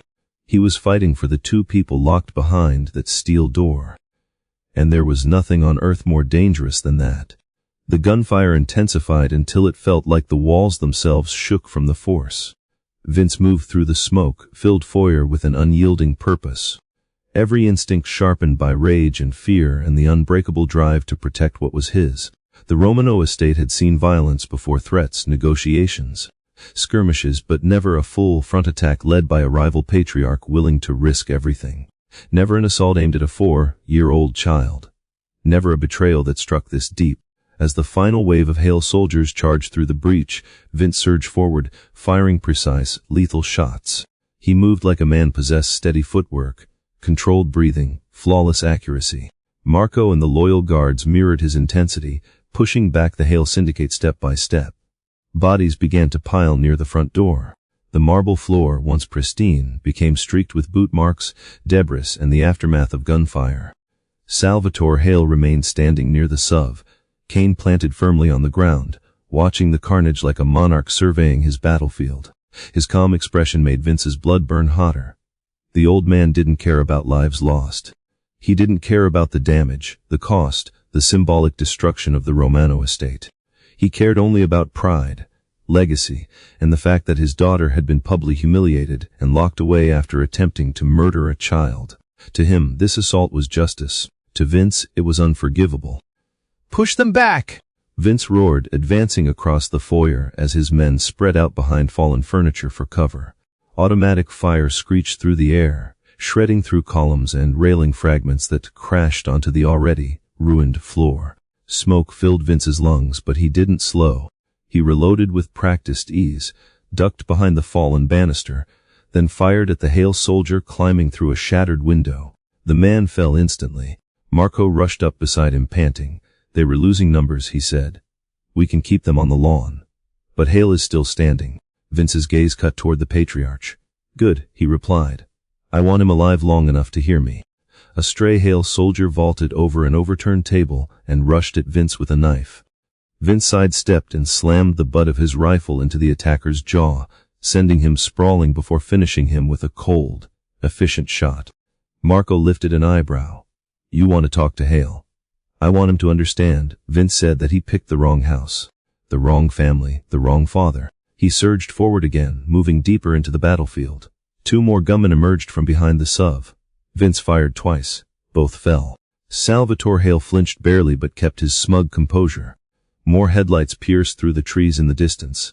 Reinforcements approached. Vince clenched his teeth. The fight wasn't close to over. Marco adjusted his rifle. We need to push them out before more arrive. We will, Vince replied. But first I'm ending Hale's grand entrance. Without waiting for backup, Vince broke from cover and sprinted toward the SUV. Marco shouted after him, but Vince didn't stop. Bullets tore through the air around him, grazing his jacket, ripping splinters from the ground at his feet. He leapt behind a stone planter as a barrage rattled against it. Through the haze, he saw Salvatore Hale signal one of his men forward. The guard sprinted toward Vince's position. Vince popped out from behind the planter just as the guard approached, firing a round straight through the man's chest. The body crumpled. Vince didn't pause. He advanced again, weaving through obstacles, firing as he moved, destroying Hale shooters one by one. The old man's composure finally fractured. He stepped backward toward the SUV door, gripping his cane tighter. You re-outnumbered, Romano, Salvatore shouted, raising his voice so it reached Vince over the gunfire. You've lost your mind. No child is worth this bloodshed. Vince's response was a bullet that shattered the side mirror inches from Hale's head. Salvatore ducked instinctively, rage flashing in his eyes. You dare fire at me? You dared threaten my son, Vince snarled, stepping out from behind the planter with his rifle raised. This is repayment. Before Hale could order another attack, Vince charged toward him again, moving with a speed no one expected. Two Hale gunmen tried to intercept him. Marco and Luca sniped them from the foyer windows, dropping them before they reached Vince. Smoke and debris filled the air as the firefight swelled to its climax. Finally, Vince reached the SUV. He grabbed the door and yanked it open so violently that it ripped the hinge. Salvatore stumbled backward, dropping his cane. He wasn't expecting Vince to get this close, this fast. No one had. Vince grabbed the old man by the collar and slammed him against the side of the SUV. You think you can break into my home, Vince growled, lay hands on my bloodline, and walk away. Salvatore choked, gripping Vince's arm. I came here for justice. You came here to die, Vince shot back. A gun clicked behind Vince. Another Hale soldier had crept up, aiming directly at him. Before the trigger could be pulled, a shot rang out from the second-floor balcony. The soldier dropped Luca's work. Vince didn't even turn. He lifted Salvatore off his feet and slammed him to the ground. The old man gasped in pain as he hit the concrete. This ends tonight, Vince said, stepping forward, rifle aimed directly at Hale's face. But before he could fire, the sound of engines roared again from the distance, dozens of them. Marco ran out. Eyes wide, boss! Reinforcements from our side. Black SUVs tore through the gates, headlights bright, doors flying open as more Romano loyalists piled out, weapons ready. Vince didn't smile, but a cold satisfaction flickered in his eyes. Hale's men saw the reinforcements and faltered. Several threw their weapons down. Others attempted to run. A few dropped to their knees, knowing the fight was done. Salvatore stared up at Vince, breathing hard. His arrogance began to crumble. You wouldn't kill me, he wheezed. You need the alliance. You need my... Vince lowered his rifle, leaned close, and said through clenched teeth, I need nothing that threatens my child. He straightened, lifted his rifle again, and fired a round into the ground inches from Salvatore's head. One more move toward my family, Vince warned, and next time, the bullet won't miss. His men surged forward, surrounding the remaining Hale soldiers. The battle was over. The estate belonged to Vince once more. But Vince wasn't thinking about victory. He was already turning away, heading back toward the East Wing. Back toward the panic room. Back to the people who mattered. The war was ending outside. But the moment he placed his palm on the steel door and heard Ivan's small voice on the other side, that was when he finally breathed again. The steel door groaned as Vince turned the locking wheel, the metal shifting under his grip. His hands were still shaking, not from battle, not from exhaustion, but from the raw, uncontrolled need to see his son and the woman who had risked everything for him. When the door finally swung open, the first thing he saw was Lily, standing in front of Ivan with her arms wrapped around him like a shield. She was bruised, pale, bloodied, and trembling from the adrenaline crash. Yet she stood tall, eyes fixed on the doorway, ready to fight whoever came through, even if it had been him. The second she realized it was him, her knees buckled. Vince, she whispered, voice cracking. He stepped inside, closing the door behind him and sealing the chaos of the outside world away. He didn't hear the metal latch lock again. He didn't hear anything except Ivan gasping his name. Daddy!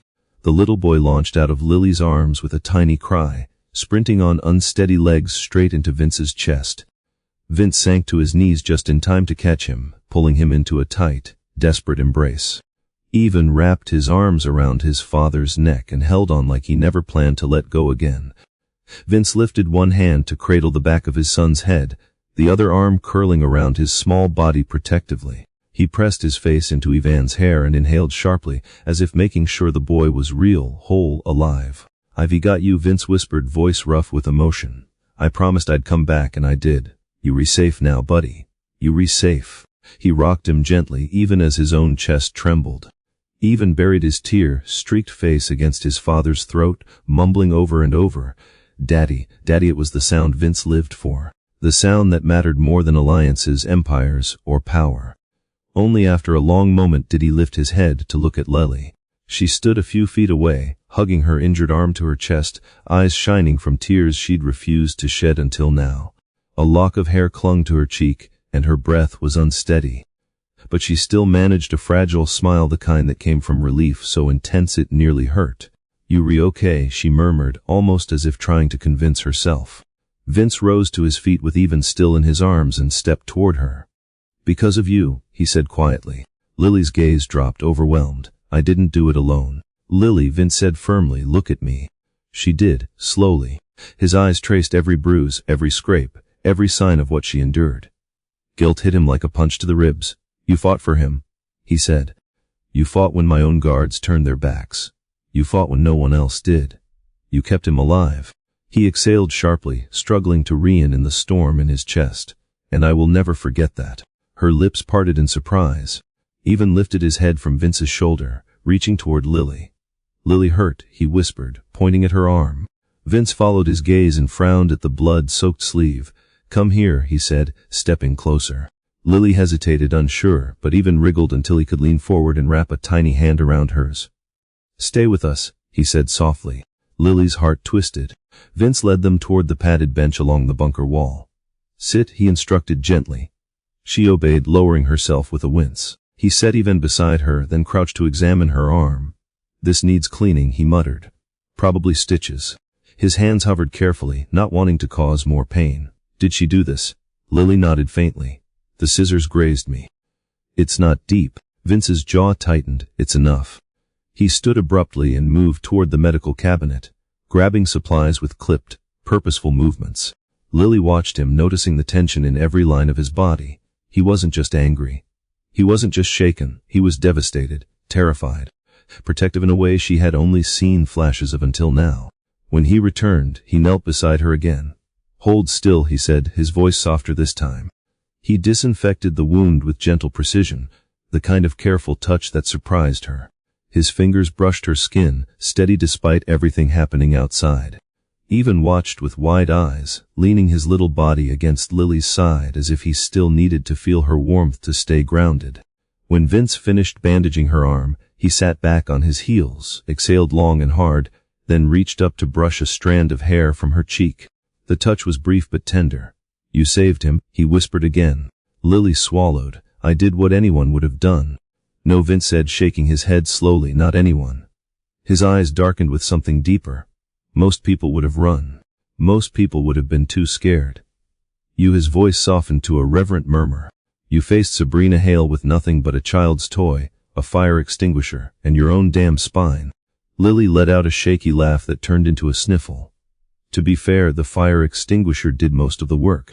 Vince's lips tugged upward involuntarily. It wasn't quite a smile, more like the ghost of one, but it was the first trace of warmth since he'd left the battlefield. Even looked between them, confused but calmer now, his hand wrapped securely around Lily's fingers. Vince stood slowly, lifting Even back into his arms. "We're not leaving this room until I get word the estate is fully secure. No one gets near you, not one person." Lily nodded. "Good, I'm not going anywhere." He glanced down at her again, this time differently, with a look layered with gratitude, fear, relief, and something unspoken that made her breath catch. "You kept the most important part of my life safe," he said quietly. "Both of you matter now." Lily blinked. "Vince." Before she could respond, his radio crackled with Marco's voice. "A boss, we've swept the perimeter. Hale men are retreating. Cleanup underway." Vince lifted the radio. "Status inside. Secure, no more hostiles." Vince exhaled, shoulders dropping as some of the tension finally drained from him. Good, I'll come out soon. He shut off the radio and turned to Lily and Even again. Even rubbed his sleepy eyes. Daddy, Lily, stay. Vince softened, leaning down to kiss the top of his son's head. We right here. Lily watched him hold Even as if he was the center of the universe. And maybe he was. Vince shifted, meeting her eyes. I'm not letting either of you out of my sight again today. Okay, Lily murmured. Then, for the first time since the chaos began, the three of them sat together, father, child, and the woman who saved them, both breathing in the safety of the bunker, while the remnants of war faded beyond the steel walls. And for one rare moment, the world outside didn't matter at all. By the time Vince finally reopened the panic room door, the mansion had shifted into an eerie calm, the kind that only came after destruction had run its course. The air smelled of gunpowder and cracked wood, the faint hum of emergency lights still pulsing along the corridors. Vince stepped out first, sweeping the hallway with the cold precision of someone who had survived too many ambushes to take anything for granted. When he was satisfied no threat remained, he motioned for Lily to follow. She stepped into the corridor with Ivan's small hand clinging tightly to hers. The boy hadn't let go of either of them since the moment the bunker opened. Lily looked exhausted, rightfully so, but she kept moving, even though every bruise and cut on her body protested with each step. Even stayed partly behind her legs, peeking out, wary of the ruined hallways and faint smoke drifting from the foyer. Vince glanced back at them often, his eyes flicking from Lily to Even to the shadows around them, scanning for danger even though he knew his men had secured the estate. Something about seeing them together walking slowly through a hallway that hours ago had been peaceful hit him harder than any blow he'd taken during the fight. He hadn't realized just how close he had come to losing everything that mattered. Marco appeared at the far end of the corridor, lowering his rifle the second he recognized them. Boss, he said, nodding with relief. Everything's clear. The last of Hale's men either surrendered or ran into the woods. EMS are on the way from our safe clinic. Cleanup crew is arriving too. Vince nodded but didn't slow. Good. I want the house locked down after they arrive. No one in, no one out. Double the perimeter. Marco's gaze drifted to Lily and Even, his expression softening. Is he okay? He asked quietly. Before Vince could answer, Even tugged on Lily's hand, stepping half forward. His brown eyes were red and puffy, but he lifted his chin bravely. I'm okay, he said. Marco smiled gently. That's my little man. Vince's chest tightened at the sight. Pride, relief, fury at what had been risked. All of it swirled inside him. He put a hand on Ivan's shoulder, guiding him closer. The walk toward the main living room felt surreal. Where polished floors had once gleamed, debris now littered the path, shattered frames, bullet holes marked along the walls, bits of plaster fallen like snow. Lily sucked in a sharp breath as they passed the doorway to the East Wing nursery. The door hung crooked on its hinges, splintered from where she had smashed it open. She could still see inside the overturned furniture, the mess, the broken lamp, the bare lying face, down on the floor. Ivan whimpered, pressing his face into her side. Lily bent down slightly. Don't look, sweetheart, she whispered. We'll fix things later. Vince followed her gaze. His jaw clenched, but he forced himself to move on. The house can be rebuilt, he said softly. You two can't. They made it down the staircase and into what remained of the foyer. Several of Vince's men were there, some injured, some tending to others. A few stiffened when they saw Vince, offering nods of respect. But most looked at Lily with something else entirely, a mixture of awe and gratitude. Word had clearly traveled about what she'd done. One of the older guards, Rocco, stepped forward. Ma'am, he said to Lily, voice thick with sincerity, we heard what happened in the nursery. You saved the boy. He touched his chest. Thank you. Lily blinked, startled. I just did what anyone would do. Not anyone, Rocco replied simply. Vince shot him a brief look, not reprimanding but acknowledging. Then he guided Lily and Even through the cleared pathway and into the living room, which miraculously had suffered less damage. He gestured toward the sofa. Sit down, he told Lily. She obeyed, lowering herself carefully. Even immediately climbed into her lap, curling into her like she was the safest place in the world. She wrapped her arms around him, wincing slightly but not loosening her hold. Vince crouched in front of them, resting one hand on the sofa cushion to steady himself. His other hand reached out, brushing lightly over Ivan's hair before shifting to touch Lily's wrist. "Tell me if anything hurts more," he murmured. "I'll have Rocco get the medical kit." "I'm okay," Lily whispered. "Really?" "You're not," Vince countered gently. "You recovered in bruises." She gave a faint, tired smile. "You should see Sabrina." Vince let out a short breath, not quite a laugh, but close. "Trust me," he said, voice low. "I will." A beat passed as he studied her. Every scrape, every tear-streaked spot on her cheeks, every trembling inhale. Something powerful swelled in him, gratitude, protectiveness, something more dangerous and intimate than he'd allowed himself to feel in a long time. She had stood between a child and a madwoman. She had challenged armed guards. She had braved an entire crime family's wrath. And she'd done it without hesitation. "Lily," Vince said quietly, "you didn't just protect my son. You protected the only part of my life that hasn't been poisoned by all of this." He gestured toward the ruined foyer. "You saved the one thing that keeps me human." Lily's breath caught. She looked down at Ivan, who was still clinging to her. "I wasn't going to let anything happen to him," she whispered. He means everything." Vince's gaze softened in a way she'd never seen, not even when Ivan was involved. Deeper, warmer, raw. "You mean everything now too," he said. Lily's eyes widened, stunned into stillness. She opened her mouth to respond, but footsteps approached, the heavy kind that belonged to someone who didn't fear being confronted. Salvatore Hale. His hands were zip-tied, blood trickled from his temple. 2 guards shoved him forward. When his gaze landed on Vince, his mouth curled into a bitter smirk. "Romano," he rasped, "your tantrum today will cost you dearly." Vince rose slowly, his demeanor shifting from tender lethal in an instant. "I haven't begun to make you pay yet." Lily stiffened, even hid his face in her shoulder. Salvatore's eyes flicked toward them. "That brat." Vince moved so fast the guards had to pull Salvatore back to stop him from being tackled. "You refer to my son like that again," Vince growled, "and I'll end you right here." Salvatore huffed. "You've destroyed the alliance. Sabrina is humiliated, my soldiers are dead, and for what? A nanny and a boy that should never have." He didn't finish the sentence, because Vince stepped toward him, voice dropping into something far more terrifying than a shout. "My son lives. That's worth every broken bone, every shattered window, every body on my floor." He leaned close, and the woman holding him is the reason he survived. "Cross either of them again and you won't." For the first time, fear flickered in Salvatore Hale's eyes. Vince turned back to Lily, his expression shifting again, fury melting into something gentler, something that belonged only to her and Ivan. He walked toward them, sat beside Lily, and wrapped an arm around both her and his son. Ivan snuggled instantly into his chest. Lily leaned slightly against his shoulder, exhausted, overwhelmed, safe. Vince pressed a soft kiss onto the top of Ivan's head, then looked at Lily. "You re with me now," he murmured. "Both of you. And I won't let anything take you from me again." The paramedics from the Romano private clinic arrived within minutes, weaving through the debris with medical kits and rolling carts. Vince stayed beside Lily and even on the sofa while they checked the injured guards and began clearing the area. Every time someone approached Lily, Ivan tensed instinctively, burying himself deeper into her lap. Vince placed a reassuring hand on his son's back, murmuring gently until Ivan relaxed again. Lily tried to sit straighter when one of the medics knelt beside her, but the exhaustion hit her all at once.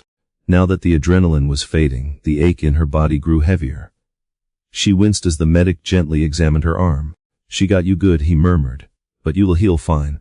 Lily attempted a small smile. "I'd prefer not to repeat today if possible." "You and me both," Vince added under his breath. The medic continued cleaning the wounds on Lily's arms, while another checked Ivan for injuries. Vince watched the process closely, every muscle taut with protective tension. "Is he hurt at all?" he asked, voice edged with a dangerous kind of worry. "No visible injuries," the medic assured him. "Just frightened. Clingy children often stay this way for a few days after trauma. He'll need gentle reassurance and a stable environment." Vince nodded, glancing down at his son, who reached out and placed a tiny hand on Lily's cheek as if comforting her instead. Lily kissed Ivan's forehead, holding him close. The medic glanced at the scene with a small smile. "He trusts her completely," he said softly. "That's good. He'll recover quicker with someone like her around." Vince didn't need to hear it. He already knew. While the medics continued their work, Marco approached from the hallway, his expression tight, phone in hand. Boss, he said, keeping his voice low so Ivan wouldn't hear, Sabrina is in the basement holding cell. She's screaming for her father. I told the men to ignore her. Lily stiffened slightly, her fingers tightening around Ivan's back. Vince's expression remained unreadable. Good. Marco hesitated. What do you want done with her? And Hale. Lily's breath hitched, and Vince noticed. He turned his head, looking at her first. You don't have to hear this. She shook her head. It's okay. I want to know. Vince studied her for a moment, her bravery, even now, and then spoke calmly, firmly. They will answer for what they did. But I won't do anything that leaves blood on Ivan's memories or puts you through more than you've already endured. Marco nodded and stepped away, continuing to coordinate the cleanup and security lockdown. When the medics finished with Lily, they offered her a sling for her injured arm and advised rest. She nodded gratefully, though rest seemed like an impossible concept at the moment. Ivan clung to her side, refusing to sit anywhere except pressed against her hip. Vince observed them both, something tender and fierce flashing in his eyes. Finally, when the last medic left the living room, Vince exhaled and sat beside Lily again. He reached over and gently brushed a smudge of dirt from her cheek. Are you in pain? He asked softly. She shook her head, just sore and tired. You re-staying here tonight, Vince said, leaving no room for argument. I won't let you or even out of my sight. Lily blinked. And tomorrow? Vince paused. He didn't usually hesitate. But this was different. Tomorrow, he said slowly, you stay here too. Lily stared at him, unsure she'd heard correctly. Vince. He leaned forward slightly, his voice dropping into something personal, something unguarded. I almost lost my son today. His gaze flicked to Ivan, then back to her. And I almost lost you. Both happened because I let too many people near my family. That ends now. She swallowed.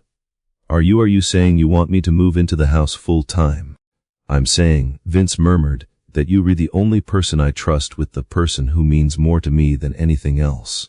And after today, his voice trailed off. He took a breath. Lily, I don't want you somewhere else. Not anymore. Her heart stuttered in her chest. Vince. He reached out, gently taking her hand, careful of her injuries, careful in a way she wasn't used to seeing from him. You're not just the woman who watches my son, he said. You're the woman who saved him. The woman who fought for him. The woman he runs to when he's scared. His gaze softened. And you're the woman I ran home to. Lily's breath caught. She didn't know how to respond, not when Ivan was curled against her side. Not when Vince was looking at her like she was something irreplaceable. She felt warmth bloom in her chest, overwhelming and terrifying but undeniable. Vince, she whispered, I'm not sure I belong in this world of yours. You're already in it, he said. Whether you want to be or not. She looked down at Ivan, who was twirling a curl of her hair between his fingers as if trying to soothe both of them. I never wanted him to be in danger. And you kept him alive, Vince answered. You protected what I couldn't. He took another breath. Stay. Both of you stay. Lily hesitated. Her heart wanted to say yes, but she worried about the future, about Sabrina, about the Hale threat, about her own safety. What about the Hales? What if they come back? Vince's expression hardened. They won't. Not after today. Not after the message I sent. He looked away briefly, jaw clenching. And Sabrina will never touch either of you again. Lily's shoulders relaxed just slightly. And if she tries? Vince met her eyes, deadly calm. She won't get close enough. Even tugged her shirt gently. Lily, stay, he asked softly. The question pierced her right through the heart.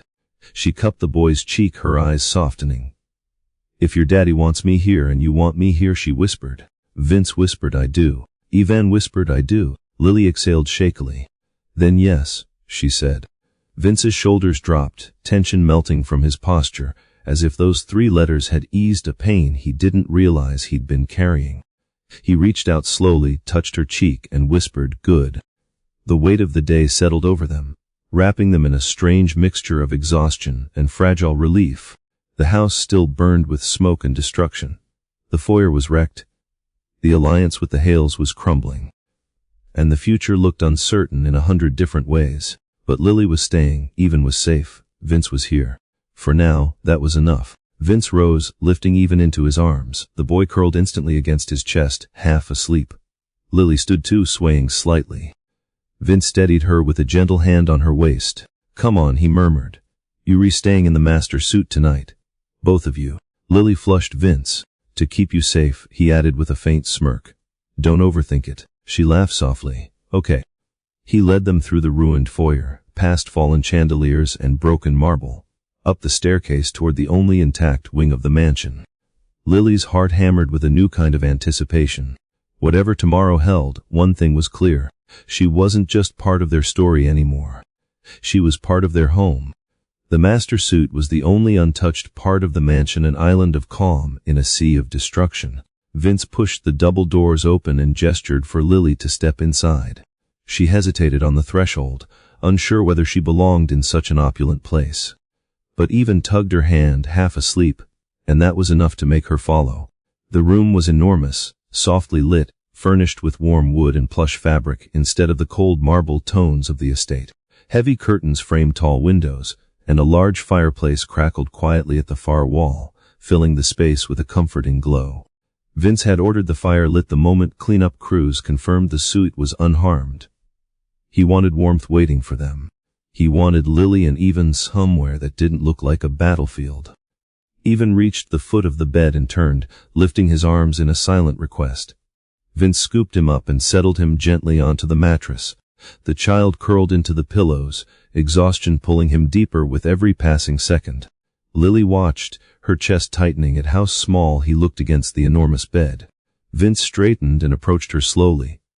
You should sit, he said, nodding toward the padded bench at the foot of the bed. She obeyed, lowering herself carefully. He knelt in front of her again, just like he had in the bunker, but this time the atmosphere felt different, less frantic, more unspoken. You reshaking, he murmured. I'm okay, Lily whispered, just processing. He nodded. His eyes drifted over the scrapes on her arms and the bruise forming along her collarbone. Guilt flickered across his expression, subtle but unmistakable. You were almost killed today. So were you, she countered gently. He huffed a breath. I'm used to it. That doesn't make it less dangerous. It does if my son is threatened. His gaze locked with hers intense. That changes everything. Lily swallowed. Vince about Even earlier when he asked if I'd stay, she brushed a strand of hair behind her ear. I want to be here for him, I do. But I need to know what staying means. He held her gaze for a long moment. It means you are safe, he said. It means you don't have to worry about Sabrina or Hale or anyone else ever getting close enough to hurt you again. It means you are not alone in this house anymore. He paused. And it means I take care of you. Lily's cheeks warmed. Vince, I don't want to be some obligation. His brow furrowed. Obligation. He shook his head, incredulous. Lily, you think I'm asking you to stay out of duty? I don't know what this world expects, she admitted, voice soft. Everything feels so big, so dangerous. He lifted a hand and brushed his thumb gently along the side of her jaw. The touch was featherlight, but it sent a tremor through her. I'm not asking you to stay because of my world, he said. I'm asking because you've become part of what matters in it. Her breath hitched. Before either of them could speak again, Even stirred on the bed and called out softly, Daddy. Vince rose instantly and crossed to him. I'm here, he said, sitting on the edge of the mattress. Even rubbed his eyes and reached for Lily. Lily too. Vince looked over his shoulder. He's asking for you. Lily pushed to her feet and walked to the bed, climbing onto the far side. Even curled between them, his small body pressing against both their arms. Lily draped an arm around him, and Vince rested a hand on Ivan's back. For a moment, the room settled into an unfamiliar warmth, strange, new, but beautifully natural. Ivan mumbled something unintelligible and drifted back to sleep. Lily watched him for a while before speaking softly. What happens now? Vince leaned back on one hand, his posture relaxed but his eyes sharp. Now, he repeated. Now the Hales are done. His voice held a calm determination. I'm severing the alliance. Salvatore will be dealt with. Sabrina is finished in Chicago. And anything connected to them will be removed from this house by morning. Lily felt a jolt in her stomach. Because of today. Because of what they tried to do today. He shook his head. I should be cut ties with them the moment I learned Even existed. But I thought I could manage both worlds, my son and my business. His jaw tightened. I was wrong. She touched his forearm lightly, her fingers brushing warm skin.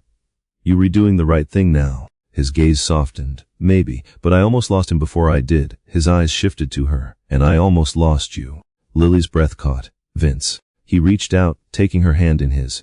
His thumb traced a small circle near her pulse.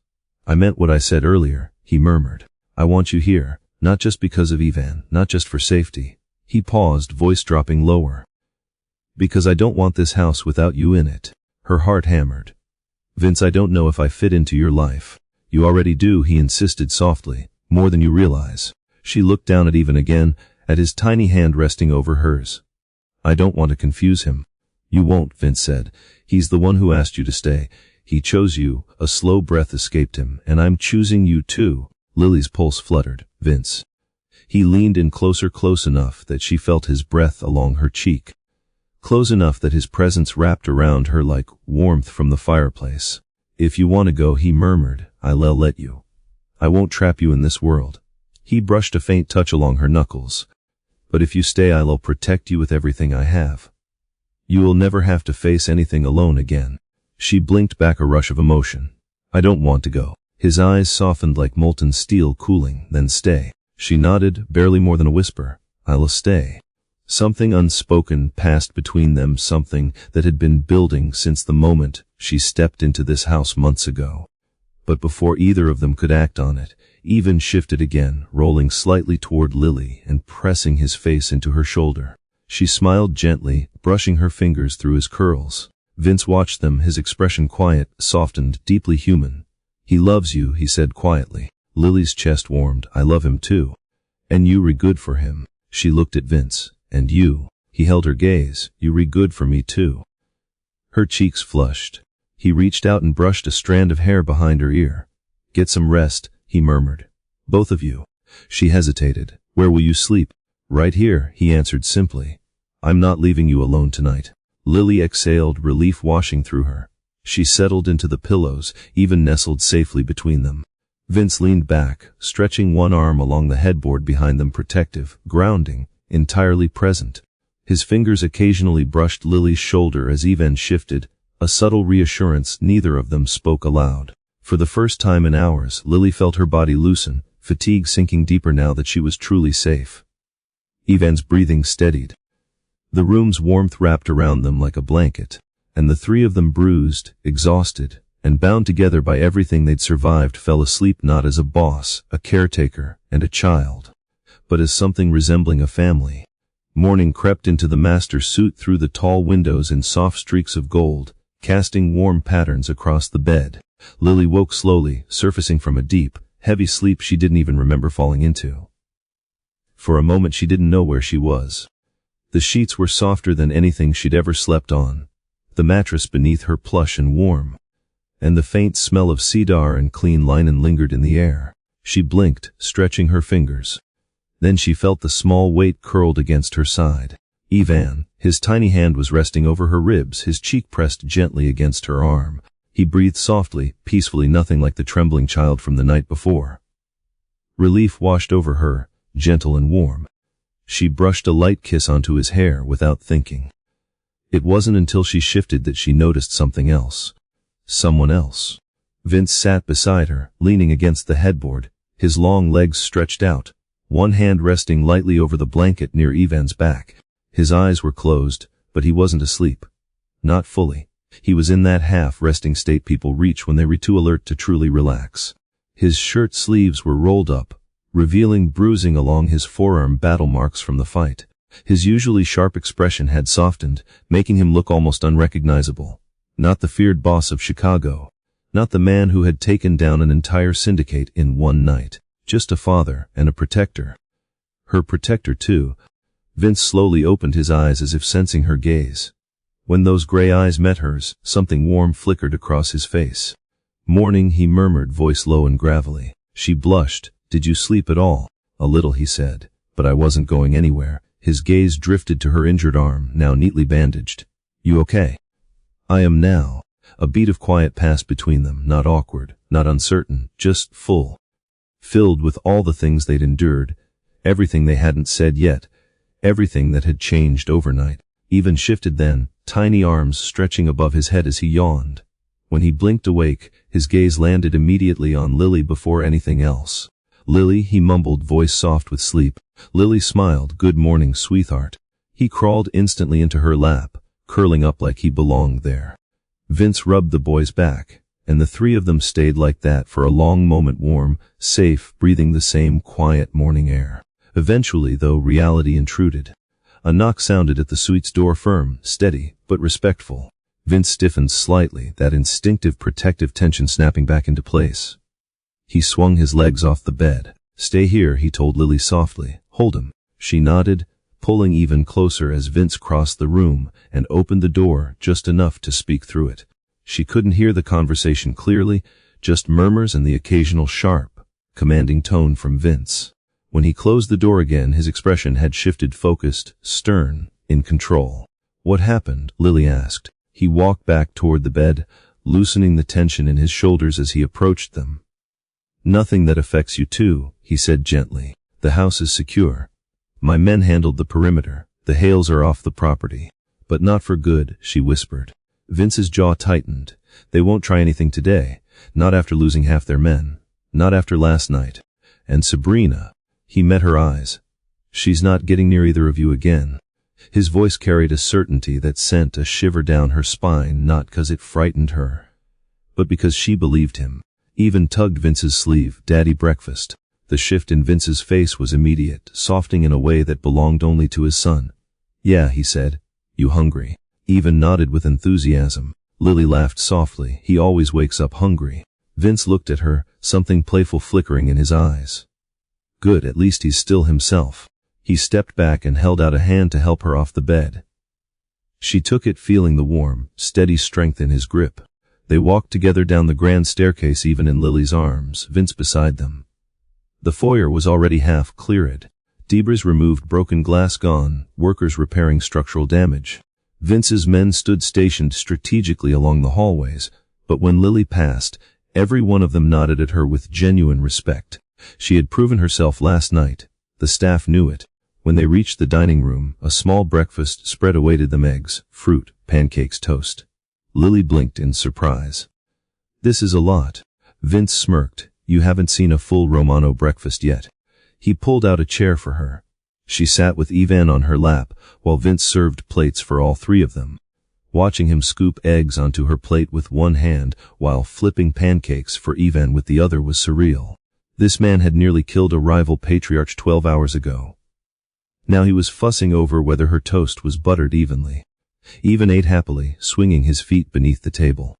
Lily had to help him cut his food, and Vince watched with a softness that made her chest flutter. Every time Ivan leaned toward her, every time he laughed or smeared syrup on her sleeve, the warmth in Vince's eyes deepened. At one point, Vince reached across the table and brushed syrup from her cheek with his thumb. Lily froze. His touch was slow, gentle, maybe too gentle. "Messy," he murmured. Her breath caught. He didn't pull away immediately. Then Ivan giggled and Vince cleared his throat, leaning back, but the connection lingered in the air, like a spark waiting for the right moment to ignite. After breakfast, Vince walked them toward the sunroom, only to stop suddenly at the doorway. Lily followed his gaze and sucked in a breath. The entire sunroom had been redecorated, not like the extravagant rooms in the mansion. This one felt warm, simple, soft: a plush rug, a reading nook, a small table with art supplies, a new bookshelf filled with children's books and puzzles. Eve and stuffed bear sat on a cushioned seat as if waiting for him. Lily stepped forward, overwhelmed. "When did you?" "Early this morning," Vince said quietly. "While you two slept. You did all this for Ivan. And for you." He watched her carefully.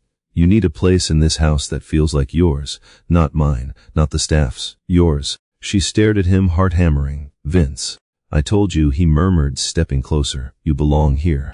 Her eyes softened. "It's beautiful," she whispered. "Thank you." Ivan ran into the room excitedly, grabbing a puzzle box. Lily laughed. Vince watched her laugh, really watched, and something inside him solidified, like a decision he had been circling finally became real. He walked closer, lowering his voice. "Lily." She turned toward him slowly, breath catching at the look in his eyes. "I want more than just your presence here," he said. "I want something real. Something long-term." His gaze flicked to Ivan, who was happily scattering puzzle pieces on the rug. "For him. From you." Her heart skipped. "What are you saying?" she whispered. "I'm saying," Vince murmured, stepping close enough that she felt the warmth of him, "that I want this to be the start of something that isn't just about survival but about living." Together, her breath trembled. She looked at Eva, then back at Vince. And for the first time, Lily let herself imagine a life here. A family. A future. I think she said softly, I want that too. Vince exhaled a sound of relief, gratitude, something deeper. He lifted a hand and tucked a strand of hair behind her ear. Good, he whispered. Their foreheads nearly touched. And just before their lips could, Eva called out, Lily? Help, puzzle. Lily giggled, cheeks flushing. Vince let out a half laugh, shaking his head. Saved by the kid, he murmured. But his hand stayed on her back. Her heart stayed in her chest. And something new began between them, gentle, real, and finally allowed to grow. The rest of the day unfolded slowly, like the house itself was trying to exhale after everything it had endured. Workers repaired shattered windows. Vince's men patrolled the grounds with heightened vigilance. The estate buzzed with controlled chaos. But inside the sunroom, Lily felt something she never expected to feel within these walls: peace. Ivan was sprawled on the rug, surrounded by puzzle pieces, humming softly as he worked them into place. Lily sat beside him, her injured arm supported by a pillow Vince had insisted she use. Every now and then, Ivan would scoot closer, pressing against her hip like a little shadow. She didn't mind. She didn't think she ever would. But the peace didn't erase the reality that lingered beneath the surface. As Ivan busied himself with a new stack of blocks, Lily found her gaze drifting to the tall windows, where she could see men in dark suits sweeping the grounds. The memory of gunfire still echoing in her mind, Sabrina's wild eyes, Ivan's screams. The fear hadn't fully passed. It lingered in her lungs like the last breath before a storm breaks. She didn't realize Vince had returned until she felt his presence behind her, warm, heavy, grounding. He stepped into the room silently and leaned one shoulder against the doorway, arms crossed over his chest. His gaze lingered on Ivan with a mixture of profound relief and something deeper, almost reverent. Then his eyes slid to Lily. She looked up at him and forced a small smile. Busy day. Cleaning up a war zone usually, as he said. But there was a trace of amusement in his voice, a tone he reserved only for her. He stepped closer. How's your arm? Sore, she admitted, but manageable. Good, he murmured. He sat beside her, close enough for their shoulders to brush.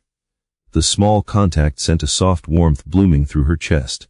Ivan noticed him and crawled over immediately, grabbing Vince's thigh and pulling himself up so he could sit on his father's lap. Vince kissed the top of his son's head. Hey buddy. Puzzle done, Ivan announced proudly, pointing to the half-completed mess on the rug. Looks perfect, Vince said. The praise made Ivan beam. Lily watched the exchange, her heart swelling at the bond between them. It was intimate in a way she couldn't describe, deep and unconditional. Vince wasn't just a crime boss. He wasn't the man feared across 3 states. He was a father first. Nothing mattered more. And she was beginning to understand her place in that picture. But with that understanding came the fear she hadn't voiced yet. Vince, she began softly. He looked at her immediately, attentive, focused. What's wrong? She hesitated, fingers tracing the edge of the rug. Everything that happened yesterday, it was terrifying. And I'm trying to make sense of it. You've done everything to make me feel safe, and I am. But I don't know what tomorrow looks like in your world. His expression darkened, not with anger at her, but with frustration at himself. I didn't bring you into this world, Lily, he said. I swear I didn't. The danger came to you, to Ivan, and I won't forgive myself for that. You can't blame yourself for everything, she whispered. I can blame myself for what I could have prevented. He leaned closer, voice lowering. You and Ivan should never have been touched by this life. That was my mistake. Lily reached out before she could stop herself, her fingers brushing his wrist. Vince, you fought to protect us. You ended things with the Hales. You did everything right. His jaw worked, tension rippling through him. Not enough. You didn't lose us, she whispered. We were right here. Vince stared at her for a long moment, something vulnerable flickering in his eyes, something he rarely allowed to surface. Slowly, he exhaled. If you stay in this house, he said, voice low, then you deserve to know exactly what tomorrow looks like in my world. She nodded, heart pounding. He continued, it looks like security. It looks like protection. It looks like men I trust posted outside your door every night. It looks like me cutting ties with anyone who even thinks about threatening you or Ivan. He paused. But it also looks like something else. Lily tilted her head. What? He leaned in just slightly, not enough to touch, but close enough that she felt the warmth of his breath. It looks like you not being alone. His eyes softened painfully. Not anymore. Her heart fluttered in her chest. Vince, you said you'd stay, he murmured. I heard it, but I know you were scared when you said it. I don't want you to feel trapped. I don't, she whispered. I feel safe. Because of me. Because of both of you. At that, something in him loosened, shoulders lowering, jaw relaxing, as if her words stripped away a weight he'd been carrying since the moment he found Even crying behind her in the nursery. He turned his gaze to the boy now sprawled across his lap, half dozing. He loves you, Vince said quietly. I love him too. And he stopped himself, swallowing hard. Lily, I don't want you to be just his caretaker. I don't want this, he gestured between them, to be temporary. Her breath caught. What do you want it to be? He looked at her, then really looked, with the same intensity he used during negotiations, but softened by something deeply personal. I want you in this family, he said. Not hired, not temporary, not something that can disappear when things get dangerous. His voice dropped. I want you beside me for real. Lily stared at him, her heart thundering. The confession hit her with the force of something long awaited but still overwhelming. She felt heat creep into her cheeks. Vince, this is all so fast. I know, he admitted. But almost losing you made everything clear. She swallowed. And what if I'm not cut out for this world? I won't let this world touch you, he said. Not the dark parts. Not anymore. She looked down at Even curled against Vince's chest, then at Vince himself, the hardened man with a protective fire behind every word. The father who held his son like he was made of glass, the man who had offered her not just safety, but a place where she belonged. Slowly, she nodded. Okay, she whispered. Let's see where this goes. Vince reached for her hand. When their fingers intertwined, something settled between them, steady, warm, certain. Even blinked awake at that moment, looked at their joined hands, and grinned. Family, he said drowsily, before flopping back down and promptly falling asleep again. Lily gasped. A soft laugh bubbled from her lips.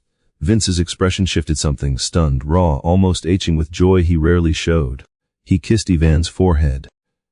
He looked at Lily, and for the first time, he allowed himself to hope for something he'd never dared imagine. A future that wasn't built on power, but on them. In the heart of this story lies a powerful truth about the nature of family, how it's not defined by blood alone, nor by wealth, nor by the roles society assigns, but by the choices people make when everything is at stake. Vince Romano was a man built by power, feared by cities, respected by dangerous men, and hardened by years of surviving a world that devours weakness. And yet, for all his ruthlessness, he was brought to his knees not by an enemy's syndicate or a bullet aimed at his chest, but by the trembling cry of his 4-year-old son. It reminded him and the reader that even the strongest men are vulnerable when the safety of those they love is threatened. Power can shield a kingdom, but it cannot replace genuine connection. Wealth can repair walls, but it cannot patch the wounds inflicted by betrayal. The greatest fortress Vince ever built was not made of steel or armed guards, was the bond forming between himself, his son, and a woman whose courage reshaped the foundation of his life. Lily's arc reveals another essential lesson, that heroism doesn't emerge from strength or status, but from compassion. She wasn't trained for violence. She had no political influence, no army behind her, no promise of protection. What she had was love, pure, instinctual, unwavering love for a child whose innocence deserved defending. And from that love came a strength she didn't know she possessed. Her bravery challenges the assumption that only powerful people can make a difference. The story shows that ordinary hearts often carry extraordinary courage, and that true bravery is simply the refusal to stand by when someone vulnerable is in danger. Her resilience becomes a reminder that the smallest acts of protection, fueled by genuine care, can alter the course of lives. And sometimes, the strongest warriors are the ones who fight not with weapons, but with their willingness to stand between harm and the defenseless. At the same time, the story exposes the destructive nature of entitlement embodied by Sabrina Hale. Her obsession with control, image, and ownership blinded her to the humanity of others. Her downfall illustrates a timeless truth: unchecked jealousy and the belief that people or possessions lead to devastation. No title, no family name, and no alliance can justify cruelty. Sabrina's actions reveal how dangerous it is when someone confuses love with ownership, attention with validation, and dominance with affection. Her collapse is a warning that, when a person's ego becomes more important than the well-being of those around them, they inevitably destroy themselves. Power built on fear and arrogance always crumbles the moment it faces someone who fights not for status, but for love. Another lesson woven through the narrative is the importance of choosing the right people to trust. Vince had spent years surrounding himself with men who obeyed him out of loyalty to his name, not loyalty to his values. When the moment of crisis came, some of those men stood aside, proving that loyalty based on fear is fragile.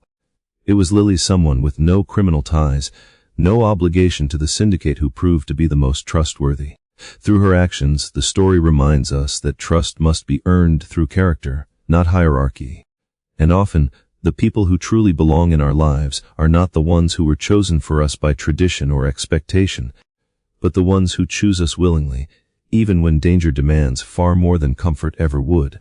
The story also reflects the healing power of vulnerability. Vince, a man who built his life on control, learned that opening himself to fear of losing his son, fear of losing Lily, didn't weaken him. It sharpened him, grounding him in what mattered. His vulnerability became his anchor, not his downfall. This challenges the idea that strength means emotional distance. Instead, it shows that allowing oneself to be emotionally exposed, to care deeply, to fear losing what matters, is a form of strength far greater than any show of dominance. Vince's journey is a testament to the truth that vulnerability is not a crack in the armor, it is the place where transformation begins. Furthermore, the relationship between Lily, Even, and Vince illustrates that family is not something inherited, it's something built. Lily wasn't related by blood, nor did she come from power, yet she became the glue that held father and son together. She became the safe place where a frightened child could rest, and where a hardened man could finally breathe again. The story suggests that family grows not from obligation, but from choice, repeated, intentional, unconditional choice. It shows that love forms in the everyday moments: a child reaching for comfort, a man returning home the moment danger threatens, a woman bandaging wounds with gentle hands. These moments weave together into something unbreakable. Finally, the overarching moral is that redemption often comes from unexpected places. Vince's life was shaped by violence, alliances, and a legacy soaked in unsaid threats. Yet redemption entered his world quietly, through a woman who fought her battles without guns, without authority, without fear of her own limitations. She protected his son not because of obligation, but because she believed no child deserved to face terror alone. Lily didn't erase Vince's past, but she offered him a future he never imagined possible, one grounded not in dominance or legacy, but in love and trust and the simple wish to be better for those who matter. In the end, the story teaches that even in the darkest worlds, light can grow if someone is brave enough to spark it. Love can take root in broken places. Loyalty can come from the unlikeliest hearts. And the strongest families are built not by bloodline or power, but by acts of courage, compassion, and the decision to stand together even when the world around them burns. That is the lesson. Family is chosen, love is earned, courage is quiet but unstoppable. And even the most hardened hearts can be transformed when they finally find something worth protecting. If you find this video helpful, don't forget to hit like, subscribe to the channel, and turn on the notification bell so you won't miss upcoming videos. If you have any suggestions or questions, feel free to leave a comment below. I'd really love to hear your feedback. Thank you for watching until the end.